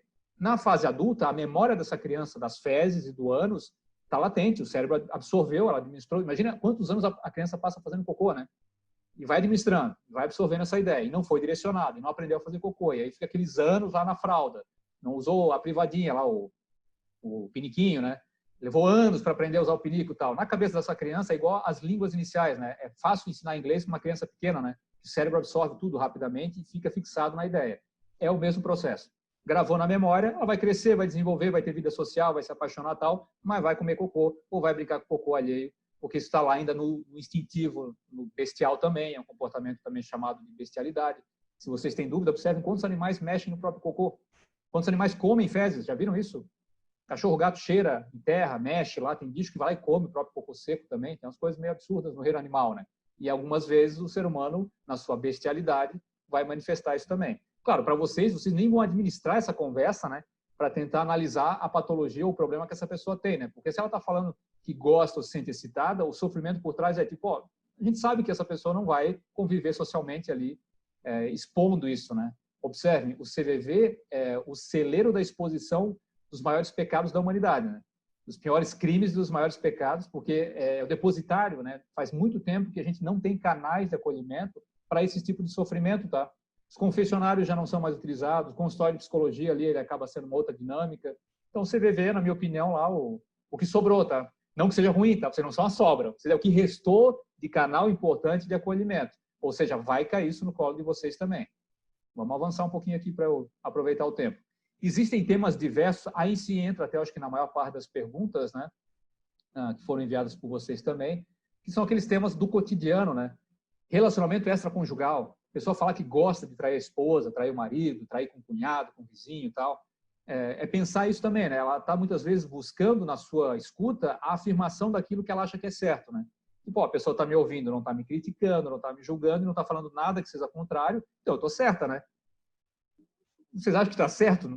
A gente analisa o comportamento da pessoa e percebe que ela está tentando se afirmar numa coisa que ninguém mais vai afirmar por ela, né? Agora, existem umas variações aí de relacionamentos que provavelmente não vão chegar no CVV porque as pessoas estão muito bem azeitadas, entendidas do que elas gostam, de como elas fazem e quem está envolvido nessa jogada. Por exemplo, extraconjugalidade diz respeito a relacionamentos que estão formatados na dinâmica da monogamia, né? Muitas vezes do casamento, que é tipo, é nós dois até que a morte nos separe e não olha para o lado, né? Não espia, não sinta desejo, paixão e tesão por mais ninguém. Essa é uma lógica, uma dinâmica antiga até, né? Tem muita gente que já superou essa lógica faz muito tempo. Chamados relacionamento aberto, além do casal, o trisal, o poliamor, outras dinâmicas que nem se enquadrariam em parafilias, tá? Nem entra nesse contexto aqui de patologia. É relacionamento humano, socialmente aceito, em várias culturas também, e são até uma evolução aí de aprendizado para sair de algumas repressões, algumas chamadas camisas de força, né, que nos envolvem com essas ideias também.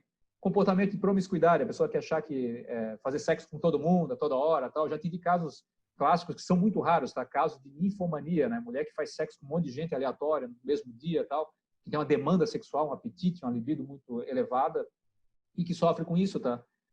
Então, ninfomania não é safadeza, não é nem mesmo ser classificado como promiscuidade, né? Já entra num processo até fisiológico da pessoa lá que é hiper excitada o tempo todo e busca lá diferentes parceiros para tentar eliminar essa ansiedade também. Tenta-se muitas vezes pela masturbação, mas não basta, né? Ela precisa ter contato físico com alguém também, que está na cabeça, não está só na genitália dela, esse desejo, essa libido maior, né? Processo de incesto, né? A gente está falando aqui de cultura. A gente sabe que na maioria dos países, praticamente todos os países que estão envolvidos com a ONU também, o incesto já é proibido por lei. Incesto é parente se relacionar com parente de primeiro grau, né? Pai com filhos e filhas, mãe com filhos e filhas, irmãos. Quando entra na classe dos priminhos e priminhas, aí o pessoal passa pano, né? Não, tudo certo lá. Parece que primo de primeiro grau gera problema, né? Mas aí começa a subir ali umas categorias, está tudo certo, se casa, tem filho, não gera problema genético, né? Tem esse fator genético por trás do incesto que foi descoberto, né? Pô, dá problema ali. Muitas vezes a criança pode nascer com sequelas, né? Dessa combinação genética família parental de primeiro grau. Mas por lei a gente sabe que hoje já não é permitido. Por quê? Porque no passado, quando acontecia muitos casos de abuso, mais até do que hoje, por incrível que pareça, de pais se relacionando com filhas, né? Pensando os pais, os irmãos, né, abusando lá das meninas. Já tive casos de menino ali, 12, 13 anos, abusando de irmãzinha de 5, 6 anos. Ou seja, tem que lidar os pais com isso, que não sabem tratar o filho nem a criança que vai se desenvolver com essa ideia ali do irmão, transando com ela, se masturbando e tudo mais. Ou seja, são temas difíceis, tá? Mais raros de aparecer no consultório. Aí, para vocês, como o atendimento é para adulto, vai aparecer muitas vezes na fala do adulto, né? O que gosta de fazer com criança, o desejo que sente lá. É até interessante, né? Tem muita gente que acha que a pedofilia é um crime, né? A pedofilia não é um crime, tá? A pedofilia é uma patologia. O crime é o que o pedófilo faz. Quando a pessoa faz, em ato executa, aí sim ela pode ser julgada, incriminada por isso. Enquanto ela está só nas ideias, eu já tive casos de jovens que manifestaram ali desejo por criança e antes de cometer o ato, buscaram ajuda, tá? Porque eles estavam num contexto que não caberia, que eles sabiam que seriam julgados e expurgados daquele grupo, principalmente grupo religioso, né? Imagina o cara lá, paróquia, como é que é, o Corolla, né? O Corolinha, sentindo desejo pelas crianças da paróquia lá, e isso foi um caso real que eu atendi em Blumenau aqui. Um rapaz de 17 anos sentindo tesão e querendo fazer ali, nas fantasias dele, sexo com criança, né? Levou muito tempo para direcionar esse impulso, né, ou esse desejo dele para resgatar a ideia de maturidade. Aí, novamente, tanto pode ser um elemento genético do início da vida ali também construído, né, por abuso e outras séries de acontecimentos, como também bestialidade que aparece porque a gente sabe que nos animais, vida animal aí, os adultos animais não querem nem saber. Praticam incesto, lá cachorro, pai com filha, tal. A gente vê essas coisas acontecendo no mundo animal, isso que eu digo, né? Não dá para naturalizar comportamento humano baseado na biologia dos animais, senão a gente faria Sodoma e Gomorra na Terra, né? Para quem gosta dos clássicos aí da religião. Não dá para lidar com isso, né? Conviver com isso também. Então, é preciso educar. Essas pessoas, normalmente, precisam de instrução, orientação sexual, educação para uma sexualidade madura, né? Esse rapaz, ele conseguiu até se desvencilhar, porque ele tinha lá muitas situações que ameaçavam, né? Se descobrissem que ele sentia, só o fato dele pensar sobre isso e desejar, se descobrisse, ele ia ser expulso da igreja e provavelmente da família dele também. Então, ele o sofrimento dele era esse, tá? Observa a questão, né? Nunca fiz, mas eu quero fazer com uma vontade enorme, né? Estou sofrendo por isso, porque eu sei que é errado, se eu fizer vai dar problema, né? Vai acabar com a vida dele. Até o último contato que eu tive, ele estava lidando muito bem, lá estava administrando, tinha uma namorada já para direcionar essa libido também. Muitas vezes é a pessoa que ela amadureceu, mas ela não desenvolveu a maturidade do sexo, tá? Para pensar e prestar atenção no desejo baseado na adultidade, né? Pensar tipo, cara, tu é adulto, pega uma pessoa adulta, né? Ou então, se tu gosta de infeta, vai pela lei, né? Tipo, tá desamparado, você é um adolescente, vai com um adolescente. Depois da fase adulta, a partir de 16 anos ainda há uma segurança, de certa maneira, dependendo do adulto, né? Porque quando se fala de sexo com adolescentes, o cara passou dos 30 anos, já começa a ser julgado também, vai ter problemas. A gente sabe que no passado, muitas famílias aderiam a essa lógica de que o homem mais velho adulto poderia se casar com adolescente. Eu sei porque minha mãe era adolescente, meu pai já era mais velho e se casou com ela sim, tiveram filhos. Ou seja, existiam convenções e acordos sociais que permitiam. Hoje a gente olha meio atravessado, né?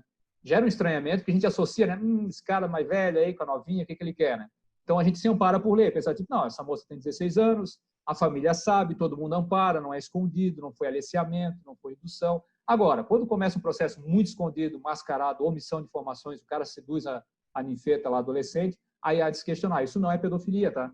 O desejo sexual para uma adolescente não é classificado como pedofilia. A pedofilia é quando envolve criança no estatuto abaixo de 12 anos. E aqui no Brasil é curioso pensar que há até uma margem de segurança juridicamente que de 12 a 14 anos a gente ainda vai tratar como criança, tá? Porque tem jovens que não desenvolveram a puberdade até os 14 anos. Tem jovem que começa muito cedo, né? Menina menstruando, 9 anos de idade, aí, em casos clássicos de gravidez nessa fase ainda, 9, 10 anos, né? Mas tem casos que a gente só vai perceber a puberdade do jovem depois dos 14. Então, juridicamente, a gente ampara também essa criança ali até os 14 anos para saber que, pô, foi aliciada, o cara lá tem a má intenção, seduziu, jogou uma conversinha, tal. Mesmo que não haja violência, essa criança vai ser amparada pelo Estado também, por nós que podemos denunciar de várias maneiras, né? Ou, dependendo da família, vai amparar o sujeito, trazer para dentro e ver o que ele quer, né? O que essa pessoa quer também. O que esses dois querem, né? Na adolescência, a gente sabe que se quer de tudo um pouco, né? Difícil controlar os apetites também do adolescente e da adolescente. Mas vamos lá, dentro desses pacotes aqui de temas, né, vai surgir muito facilmente esses temas aqui paralelos familiares muito fortes, né, que é uma das questões maiores aí, problemática sexual no Brasil, é o que acontece dentro de casa. Tá? A gente fala muito de violência contra a mulher, estupro, dados absurdos aqui que acontecem muito fortes, mas quando a gente pega a numerologia estatística, a pior fase, a pior parte, o contexto que mais se acontece esses casos aqui é dentro das casas, né? Até nas melhores famílias acontece muito do que está apresentado aqui, tá? Então, pensar que vocês estão recebendo também demandas das famílias, né?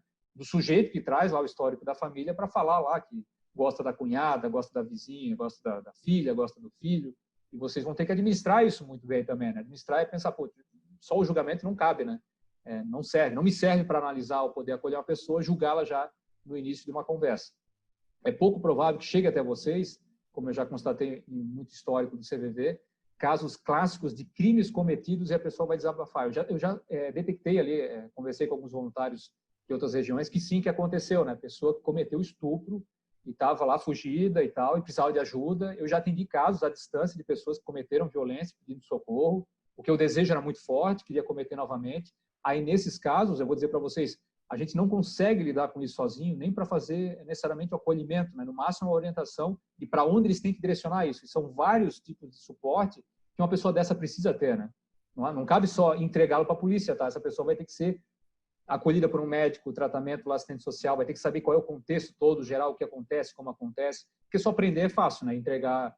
imagina pensar, a pessoa cometeu um crime, desabafou com alguém, vai ser entregue, vai ser presa, na cadeia vai ser tratado como uma mulherzinha dos presos, né? A gente só entregou ele para se tornar mais um futuro aí criminoso, patológico, que vai retroalimentar também problemas na cadeia, né? Vamos lá. Meu, tenho 5 minutos, é isso?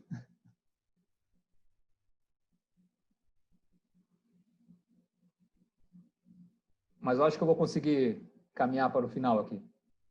Mas se me derem uns minutinhos extra, depois eu compenso de alguma forma. Olha só, existe um processo que não cabe a vocês se preocuparem, porque vai ser automático quando chegar um caso desses comuns, a percepção de que, olha, isso aí parece uma patologia, isso é uma doença, isso é um problema, porque é automático ao fazer essa conexão com a possível doença ou patologia, vocês já vão transitar a conversa para outro lado, né? Para pensar o que gera sofrimento dessa patologia. Diagnóstico diferencial é o que os médicos fazem depois de muito tempo de estudo, de acompanhamento dessas pessoas, para determinar que, olha, essa pessoa tem a doença, tem a parafilia, tem o transtorno, ou qualquer coisa nesse sentido, né? O que a gente entende é que quando chega uma pessoa dessa para ser acolhida por vocês, por exemplo, a gente vai identificar que a problemática maior é quando ela sabe que para ela é obrigatório aquela manifestação, ela precisa daquele comportamento. Se ela não tiver, ela vai broxar, vai disfuncionar, vai ter um atraso ali de desenvolvimento também. Ela entende, ela sente que isso ali, se não tiver, não for feito, qualquer uma dessas parafilias, né, qualquer um desses comportamentos, se ela não fizer o que for relatado por ela muitas vezes não vai ter a satisfação e o prazer que ela precisa, né? Ou seja, ali ela já está entregando para você que, olha, eu sou uma pessoa doente, eu dependo disso, eu tenho uma muleta aqui, eu preciso disso aqui acontecendo, senão não me excito, não tenho prazer e satisfação. Ou seja, ela já está entregando ouro para você, dizer, tipo, estou sofrendo porque eu preciso disso aí. Mas eu preciso muito mais, falar com alguém sem ser julgado por isso, porque a primeira coisa que todo mundo faz, sociedade e família, é crucificar essa pessoa, né? Ninguém vai ouvir a história. Lembre do caso do voyeurismo, tá? Ninguém quis ouvir a história da pessoa durante anos. A partir do momento que ela foi acolhida na história, só o desabafo, e aí é uma pergunta que surgiu, eu vou chegar nela também, foi uma das perguntas do grupo de vocês, né? Que tem a ver com isso aqui. Se não atender essa ligação, né? A pessoa vem com a dinâmica, esse drama, essa patologia lá, como é que essas pessoas vão se satisfazer, então, que seja, né, o prazer e sexualidade, se não for atendido, né? Eu diria para vocês, não se preocupem com isso, as pessoas dão um jeito. Seja lá como for, porque daí foge da alçada, muitas vezes, que é aquele controle que a gente acha que deveria ter, né, da vida das pessoas. Mas é dizer, tipo, olha, está longe do meu alcance, né? Eu não estarei lá, não poderei acompanhar essa pessoa, levar pela mão, poder educá-la, nem nada disso. Então, as pessoas dão um jeito, tá? Elas se viram. Aí gera uma outra pergunta, tá, mas se eu não fizer acolhimento ali, vai dar problema? Essa pessoa vai se matar? Até hoje, me corrijam se eu estiver errado, me atualizem, até hoje não conheço, nem no CVV, nem no histórico de saúde, postinho, consultório meu, não conheço nenhum histórico em que uma pessoa que não conseguiu extravasar, gozar lá com a sua necessidade, seu comportamento, que tenha sido reprimida por isso até, que ela tenha se matado por isso, tá? Existe até relatos bem escassos, raros, das pessoas que cometem autoflagelo. Né? A pessoa não consegue fazer o comportamento dela, foi reprimida, proibida tal, ela vai se machucar. E não é o corte lá de se cortar para se matar. A pessoa se flagela no sentido, ela tem o foco no pênis lá, no pênis, eu quero fazer alguma coisa com o meu pênis, não consigo fazer, começa a se machucar. Começa a se masturbar com violência, até literalmente esfolar, né? Começa a fazer com aquela relação de dor e prazer que acabam descobrindo ali também ser uma manifestação também de prazer, né, de certa maneira. Por que a pessoa tem tanta necessidade de sexo por telefone? Né? Essa aqui é fácil de responder, né? Até concluir a pergunta, né? Ela não satisfaz de outra forma? Novamente, sim, ela não só se satisfaz, como vai continuar se satisfazendo de outras formas, né? Porém, talvez aí o pessoal com mais de 40 anos lembre de que, vou entregar aos homens, tá? Lembre de que nos anos 90, 1990 e pouco lá, existia um telefone, não era gratuito, era pago, chamado Disque Sexo no Brasil. Existe em alguns países que ainda existe esse número, é o Disque Sexo. Se existe o Disque CVV, Disque Acolhimento, existia o Disque Sexo. O pessoal ligava para lá, atendia uma mulher ou homem e falavam de sexo e brincavam de sexo à distância. Era tipo a primeira versão do sexo virtual, né? Era via Disque Sexo. Esse serviço ele acabou. Não sei se ainda existe alguma linha, mas ele saiu da dinâmica de publicidade, não tem mais propaganda sobre ele, nem se fala mais a respeito, né? Pensem o seguinte, quando tiraram essa linha do ar, as pessoas não deixaram de existir. Essas pessoas que ligavam para lá para falar dos seus problemas também sexuais, buscaram um outro canal. Quem é que sobrou nessa história, né? Quantos anos existe o CVV aí? 50, 60 anos, né? Mas foi automático, tá? Instantâneo. O histórico do CVV com problema de sexualidade é proporcional ao histórico de desligamento desse canal e não só desse canal. Porque existia também na TV aberta, esse é clássico, né? A TV Bandeirantes tinha lá a Sexta Sexy, que passava um pouquinho de porno light, o Cine Privé, sábado à noite, botava lá um pouco de pornografia, de madrugada ligava lá os canais, tipo a internet privê, canal privê da internet, antigamente era o Cine Privé na madrugada, né? E os homens, principalmente, se educavam lá sexualmente também, e era um cano de escape, né? Para os caras ficarem se masturbando, assistindo aquilo. Tirou tudo isso do ar, foi a maior parte para a internet, né? Só mudou o canal ou o veículo para a gente poder constatar que ainda essas pessoas estão ativas, existem muito mais pessoas hoje fazendo isso também, buscando canais de escape para tratar a sua sexualidade ou extravasar a sua sexualidade e buscar prazer, né? Então, novamente, existe sim a continuidade e satisfação da pessoa fora da ligação de vocês, independente se ela saiu frustrada ou não, tá? Ela vai buscar outra maneira, outro canal ou qualquer prática e dinâmica. Então, novamente, não tem um risco, um perigo de você frustrar a pessoa. Eu nem iria frustrar, vocês estão orientando, na verdade, né, que não é o objetivo do CVV fazer determinados acolhimentos ou atendimentos aí nessa ordem também. Mas é para ela entender, né, que é tipo, cara, não é o lugar certo, né? Você muitas vezes está ocupando o lugar de uma pessoa com necessidades reais e sofrimento real, né? Para fazer o uso para a sua masturbação, muitas vezes. Então, essa pessoa ela vai se masturbar sim, se não é com vocês, é com outra pessoa, vai ligar aleatoriamente, tá? Existem casos clássicos de pessoas que ligam para qualquer número. Aí a mulher que atendeu, opa, já começa um papinho, né? Só para ouvir a voz, porque para eles o desejo maior é ouvir uma voz feminina, porque frustração e sofrimento baseada em falta de companhia. Simples assim, tá? A pessoa não tem acolhimento, ninguém a ouve, não tem com quem conversar, trocar umas mensagens eróticas e tal, vai buscar esses canais aí que eu diria é o último recurso, né? CVV é o último recurso, muitas vezes, para a pessoa buscar, porque tem tanto canal de escape para a pessoa manifestar o sexo ali, o desejo, e aí a maioria acaba sendo rejeitado, né? Ouvi-los compreensivamente, uma relação de ajuda pode ajudá-los a controlar esse impulso? Pode. Pode, por mais simplificada que seja essa escuta, ou por mais limitada, porque vocês não podem fazer terapia com eles, o resultado é bastante terapêutico. Pensem nisso que é o peso que tem na consciência e na cabeça desse sujeito em não ser ouvido por ninguém, e não poder falar para ninguém.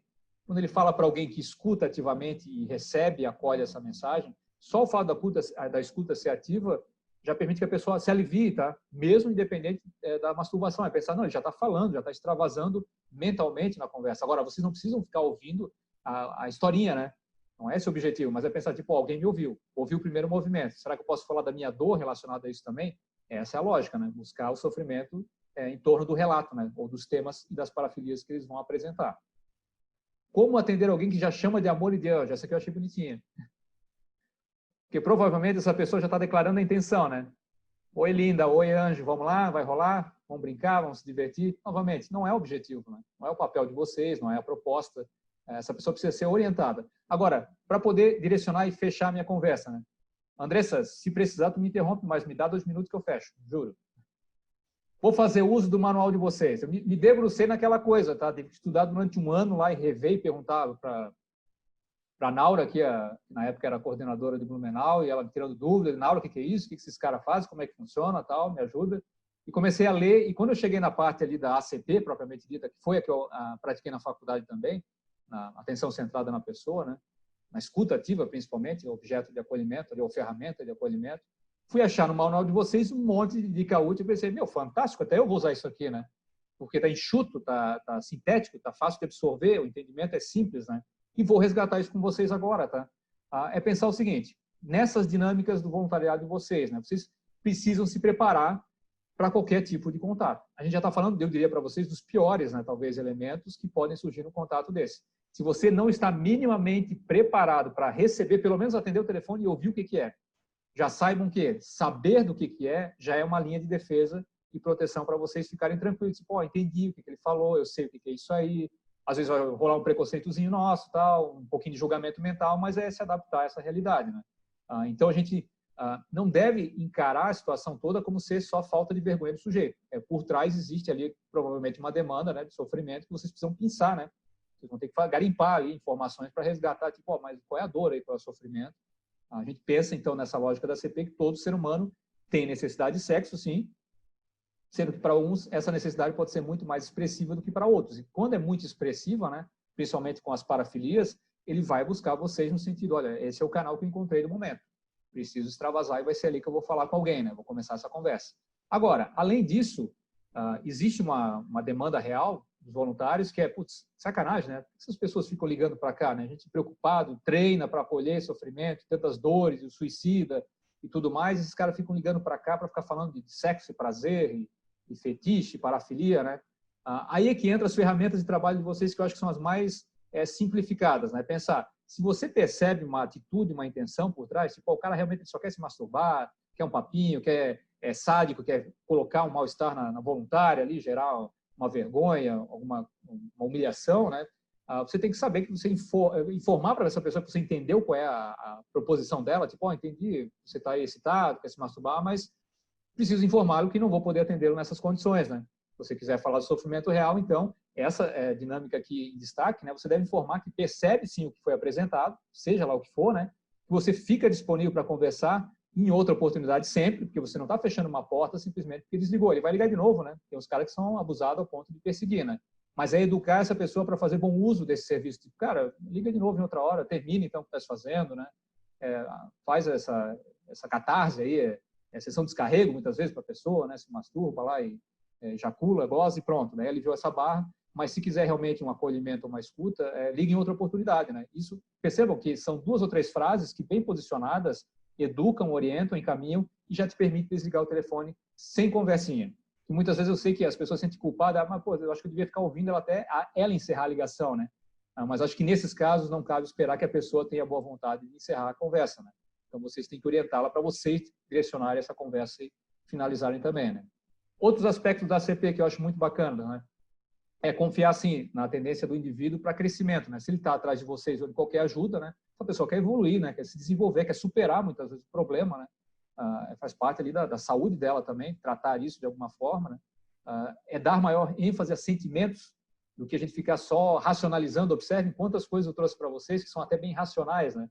É científico, é estudado, bem dado, a gente pensa, identifica. Então, para vocês, usem o racional só para identificar, mas a conversa tem que caminhar por outro aspecto, que é de ordem afetiva, do vínculo que vai ser gerado, desse conforto da pessoa se sentir acolhida e tudo mais. E aí é a ordem psicológica, além da intelectual, né, para vocês fazerem uso também, né? A valorização do aqui e agora, né, o momento presente tem que ser relatado ou discutido para pensar, tipo, o que te faz sofrer agora, né? Que mal-estar hoje, para você me ligar agora, nesse momento também, né?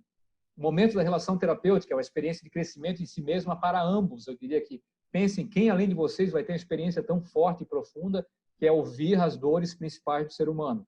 Poucos, tá? Talvez nós terapeutas, talvez alguns líderes espirituais, padre, alguma coisa, porque o resto não vai nem ter contato com isso. Normalmente só vai julgar isso, né? Vai julgar socialmente, mas não vai lidar com o sofrimento alheio. Além disso, se, por exemplo, nós aí acabamos pensando, né, que o ser humano, o homem é visceral, tem as chaves da solução dos seus problemas e tudo se encontra nele próprio, né? A gente vai pensar e vai analisar essa pessoa de uma forma totalmente diferente, né? Pensar, essa pessoa mais doentia que apareceu e essa patologia mais bizarra, ainda assim, essa pessoa tem potencial a superá-la, como casos que eu citei aqui. E não tenho dúvida, tá? São raríssimos casos que não tem cura ou não tem pelo menos um tratamento contínuo. Por exemplo, pedofilia, ela pode ser tratada ao longo da vida, tá? A pessoa pode tratar no sentido, olha, acompanhamento, muitas vezes tomando até medicação, para ela mesma se reconhecer, tipo, olha, me sinto melhor sabendo que isso não me controla. Ou seja, ela controla a parafilia ou a patologia. sendo acompanhado inicialmente, depois, ao longo da vida, não vai querer manifestar novamente isso. É tipo pensar qualquer outra doença crônica, né? Algumas doenças mentais ou transtornos de parafilia são como doenças crônicas, precisam ser tratadas ao longo da vida, acompanhamento muitas vezes também. Então, existe sim uma solução que está no próprio indivíduo de querer, né? A pessoa quer mudar, quer tratar, quer evoluir com isso. Quando a pessoa não quer e abusa muitas vezes e afirma, né? Essa pessoa é altamente patológica, altamente doente, equivale ao psicopata, né? O serial killer, que a pessoa ela sabe que admite e não aceita mudança, né? Ela quer se manifestar assim, ela sente ainda como se fosse a natureza real dela. E para poder fechar, né? Para ajudar a transformação de alguém, o melhor é não pressionar essa pessoa, né? Não é objetivo também nem proposta de vocês. A gente não quer encaminhar para uma solução necessariamente, né? Vocês não vão dizer, olha, toma remedinho tal que resolve, então vai no tratamento tal. Eu sei que hoje até tem uma flexibilidade em algumas orientações de vocês, em casos severos, né? Que é poder dizer, tipo, olha, você precisa de um médico, né? Precisa de um psicólogo, alguma coisa assim, para a pessoa também não ficar no vácuo, né? Pensar que não tem tratamento, solução de, pô, tem psicologia, tem medicina, que acolhe muitas das patologias também citadas aqui, né? Mas o melhor é aceitar, dando valor aos receios, né? Que essa pessoa também tem, a angústia que ela vai apresentar, a resistência em não querer ser confrontada ali quando você perguntar algo, e tudo que impede ela de mudar também. E para poder finalizar, agora é verdade, tá? É o último slide. Aí eu trago uma reflexão que é a seguinte. Em 2014, foi muito legal que os voluntários como vocês levantaram uma caixinha, daí vieram dezenas lá de bilhetinhos com as principais demandas, né? Várias surgiram lá, as pessoas descreveram, né? Relatos do que acontecia e que gerava mal-estar. E aí teve só uma voluntária ou voluntário, não sei quem é, tá? Até hoje, não me foi revelada a identidade, não tem problema, vamos mantê-la anônima também, mas ela escreveu essa mensagem aqui, eu achei bonitinha, até hoje eu compartilho, porque surgiu do voluntário essa reflexão diante daquele momento também, né? Que é a seguinte, né? Sexualidade é muito importante para a nossa autoestima. Até hoje, né? Eu discuto isso em educação sexual. Pensei, olha, a pessoa mal resolvida sexualmente é uma pessoa de baixa autoestima, ou a autoestima dela não está suprindo as suas necessidades também, né? Entretanto, pode ser prejudicial quando reprimida ou descontrolada. Olha os extremos opostos, né? Reprimido é não ter nada. Descontrolado é achar que pode tudo, né? E a gente vive em sociedade de direitos e deveres, né? Eu não tenho direito a tudo que eu desejo. Desejo, por definição, não é direito, né? Se desejo fosse direito, nós teríamos sérios problemas sociais, né? A gente deseja cada coisa absurda, imagina se fosse um direito poder manifestar e praticar, né? Então, é saber um ponto de equilíbrio, né? Entre o que pode e o que não pode, o que é repressão e o que é extrapolação, muitas vezes, né? O importante aqui a gente precisa ficar atento, palavras do voluntário, para nós não sermos exagerados, né? Nem tão pouco ingênuos, novamente extremos, né? Eu não posso exagerar muito na reação e também não posso ser ingênuo achando que está tudo certo, né? Quanto a esse assunto, sexualidade e tudo que veio nesse pacote. Então, ele fecha com sexualidade é muito saudável quando tratada na intimidade dos sujeitos, não é só a intimidade dentro de casa, tá? É na intimidade do que te afeta, né? O que te gera lá repercussão. E com respeito principalmente. Aí vão entrar todos os temas de sexualidade que vocês possam imaginar, tratar de sexualidade, respeito a si mesmo e a sua própria sexualidade e respeito à sexualidade alheia, né? Independente do que a gente reconhece hoje como patologia, imoralidade ou crime, primeiro tem que entender essa história para depois poder avaliar para onde que vai isso, né? Ou como vai ser tratado, julgado ou direcionado. Por enquanto é isso, pessoal. Já agradeço de imediato a atenção de vocês, fazendo propaganda aqui, depois pesquise na rede, eu estou na internet, tudo quanto é canal, tem vídeo aí, textos e muitas coisas que eu participo, e fico aberto a possíveis questões também. Obrigado por enquanto.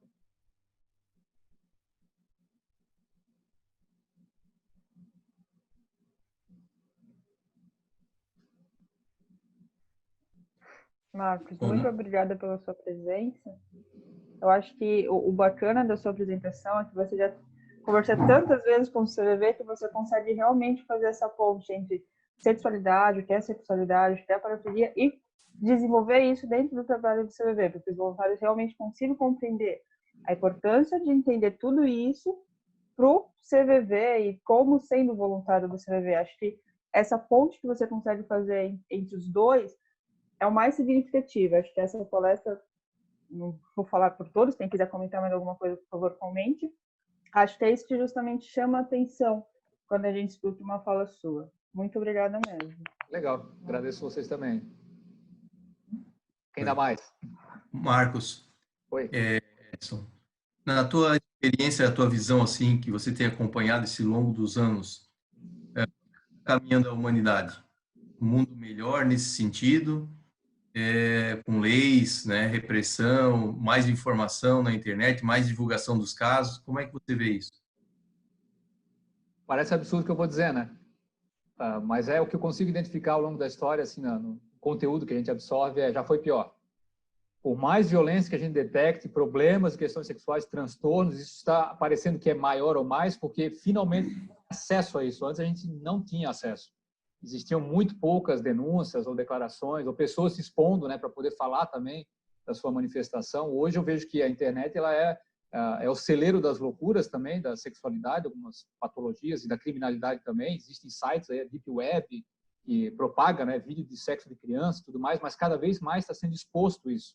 Então, a tendência é que isso seja tão suprimido, né? Não a sexualidade das pessoas reprimida, mas é a supressão daquilo que não nos cabe mais. Tipo, olha, isso é bestialidade, isso é absurdo lá do século e do milênio passado, isso não é mais convenção social, o acordo do maior, né, da magnitude dos países, não tem mais relação com isso. Então, quem ainda manifesta e ainda se acha no direito de manifestar, precisa, sim, ser reavaliado, julgado quando necessário, tratado, se possível, em algumas questões.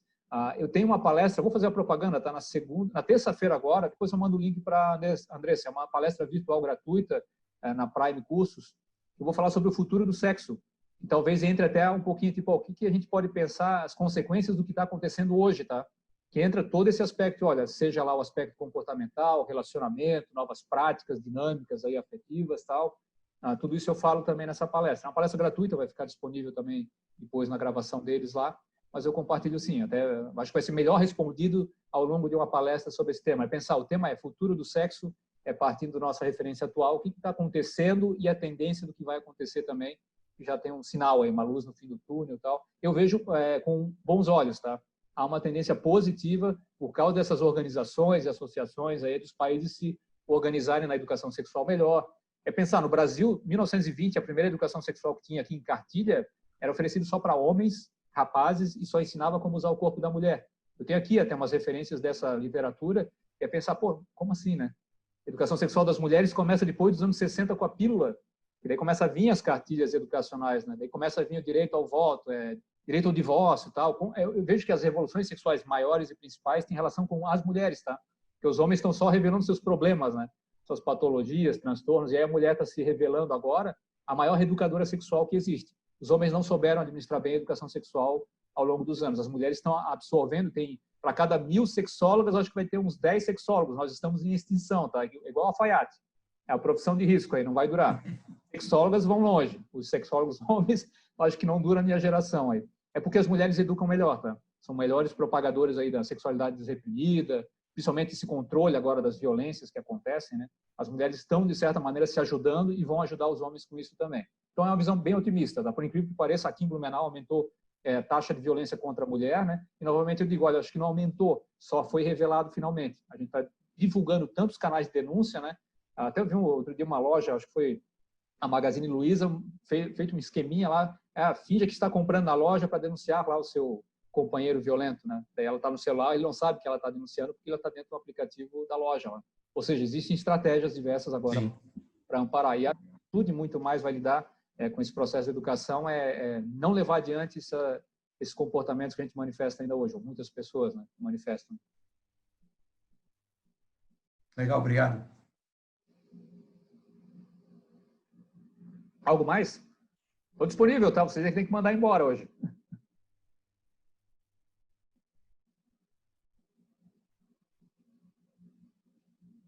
Eu, assim, Cristina que está falando agora, Okay. Eu até com o que você falou, porque eu acredito realmente que hoje nós temos todos esses transtornos diagnosticados, né? Tudo isso era muito suprimido, né? Muito escondido, né? E hoje não, hoje se fala, hoje se estuda, tanto que a gente fala assim, nossa, não se existia tanto transtorno como se existia antigamente. Antigamente não se estudava, não se sabia que existia, né? Vamos colocar a depressão pós-parto, né? É uma coisa que para nós é nova, mas já acontecia no passado, mas não se era estudado, não se tinha conhecimento, entende? Então, acredito eu realmente que a partir disso, a partir de toda essa divulgação, a pessoa que sente algo que ela possa já ver, opa, eu acredito que eu posso estar nessa linha, ela vai procurar tratamento. Então, acredito eu realmente que nós estamos num caminho aí de melhoras, né? Existe uma tendência muito forte de as informações sobre a parafilia serem divulgadas muitas vezes, trazer as pessoas para refletir sobre aquelas que são inofensivas, para depois elas reconhecerem aquelas que são patológicas, tá? Ou seja, tem muito filme aí, tipo 50 Tons de Cinza e tal, que vai revelar as parafilias inofensivas, aquelas que são consenso. Tipo, dá para praticar aí, fetiche, gosta, legal, brinquedo, roupas, práticas, posições, várias coisas, né? Então, é por essa lógica de aprendizado por fases também do adulto, né? Dizer, tipo, olha, tem umas partes aqui que são inofensivas, porém, existem algumas que já não cabem mais, né? Inaceitável, a gente vai ter que rever alguns conceitos. Aí, não discordando da tua fala, tá? Mas é pensar que na história não existiu o registro no sentido para a educação sexual das pessoas, mas existiu o relato das práticas como se fossem comuns. A gente falou aqui, ou relatou até em alguns tópicos, que vai aparecer lá a questão da poligamia, né? Pô, tem países que ainda tem a prática de um homem casar com várias mulheres. Tem países que a poliandria existe na África e na Ásia, que a mulher casa com vários homens. Vocês acham que é possível no Brasil? Rola aí uma poliandria, mulherada? Seria legal, né? O impacto nos homens, né? No fetiche dos homens de querer duas mulheres, várias mulheres, até que não é um bom negócio o homem se casar com várias mulheres, né? Muito trabalho aí, A gente vai para o Oriente, a gente sabe que a cultura lá, sistema teocrático, né? A religião com a política ainda tem a voz maior, ou a regra é essa, em que o homem tem o direito de casar lá com, sei lá, 10 esposas e cultivar, só que a gente olha para isso, os caras aqui, eu sou poligâmico, né? Diz, não, cara, não é poligâmico. Poligâmico, na realidade, sofre. Porque o relato dos homens poligâmicos do Oriente, lá, é engraçado, as mulheres se unem contra ele, tá? Porque se ele não trata igual, por direito, elas têm que ser tratadas na igualdade. Tudo, até o sexo. Se ele começa a transar com uma e não transa com outra e começa a desdenhar outra, elas se unem, tipo, e aí, a minha irmã, a minha amiga aqui, vai lá, vai prestar conta, cara. E tem que fazer filho com todas e atender a todas, financeiramente, materialmente. Então, pensa, quem é poligâmico de verdade? Ninguém, né? O pessoal é promíscuo, talvez, né? Os caras gostam de conjugalidade, de escapar, tá? Mas poligamia não é legal, não. Não é um bom negócio. Poliandria já não são placas africanas lá. É muita inteligência envolvida. Bastante. Muita mulher. É isso aí. Nessa hora elas se unem, né? Se unem para... Mas observem isso, tá? Existe um movimento muito forte hoje que é uma coisa que os homens impensáveis... Os homens criaram uma ideia errada de que as mulheres são inimigas das mulheres, né? Isso é bastante complicado falar assim publicamente, porque as pessoas acham que é uma ameaça. Eles dizem, não, isso é coisa de mulher é assim mesmo, invejosa, inimiga de mulher, sente ciúme e tal. Tudo esse comportamento que vai sendo aprendido ao longo das gerações, né? E aí, quando a gente olha um grupo de mulheres que se unem, não só a questão do movimento feminista, que eu acho que é bem forte aqui, e tem até algumas complicações, né? Alguns comportamentos que alguns grupos manifestam, mas é pensar, quando a mulherada se une para resolver um problema, principalmente que foi criado pelo homem o problema, rapidamente se acha a solução, tá? Normalmente o homem posterga certas soluções, tipo, é vantajoso para mim, eu não vou resolver, né? É só para ela o problema, para mim não. Se resolver para ela vai gerar um problema para mim, então deixa assim, né? Esse é o chamado lá patriarcado, conduta machista, tal. A gente tem um grupo de homens em Blumenau aqui que se organiza, também é gratuito, tá? Tem os colegas do CVV daqui que já participam. Eu vou divulgar tudo para a Andressa lá, ela compartilha. Uma atividade gratuita mensal, encontro de homens virtualmente, é chamado Muda Mano. Os manos querem mudança aí, transformação, superar uns preconceitos que eles têm lá. É bastante interessante. Todas as gerações aparecem, a gente debate assuntos aí do momento também. É para a mudança dos homens, né? Para eles também se transformarem para melhor, como as mulheres têm feito cada vez mais. Aí. Algo mais?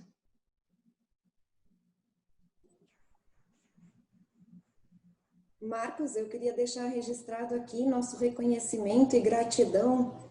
Você organizou toda a sua palestra com base nas nossas perguntas e colocou todo o seu conhecimento à nossa disposição e ajudar quem ajuda, né? Ajudar quem está disposto. Talvez seja esse movimento que está fazendo as coisas mudarem no mundo, né? Que a gente consiga transformar essa sociedade tão preconceituosa, tão doente e em tanto sofrimento.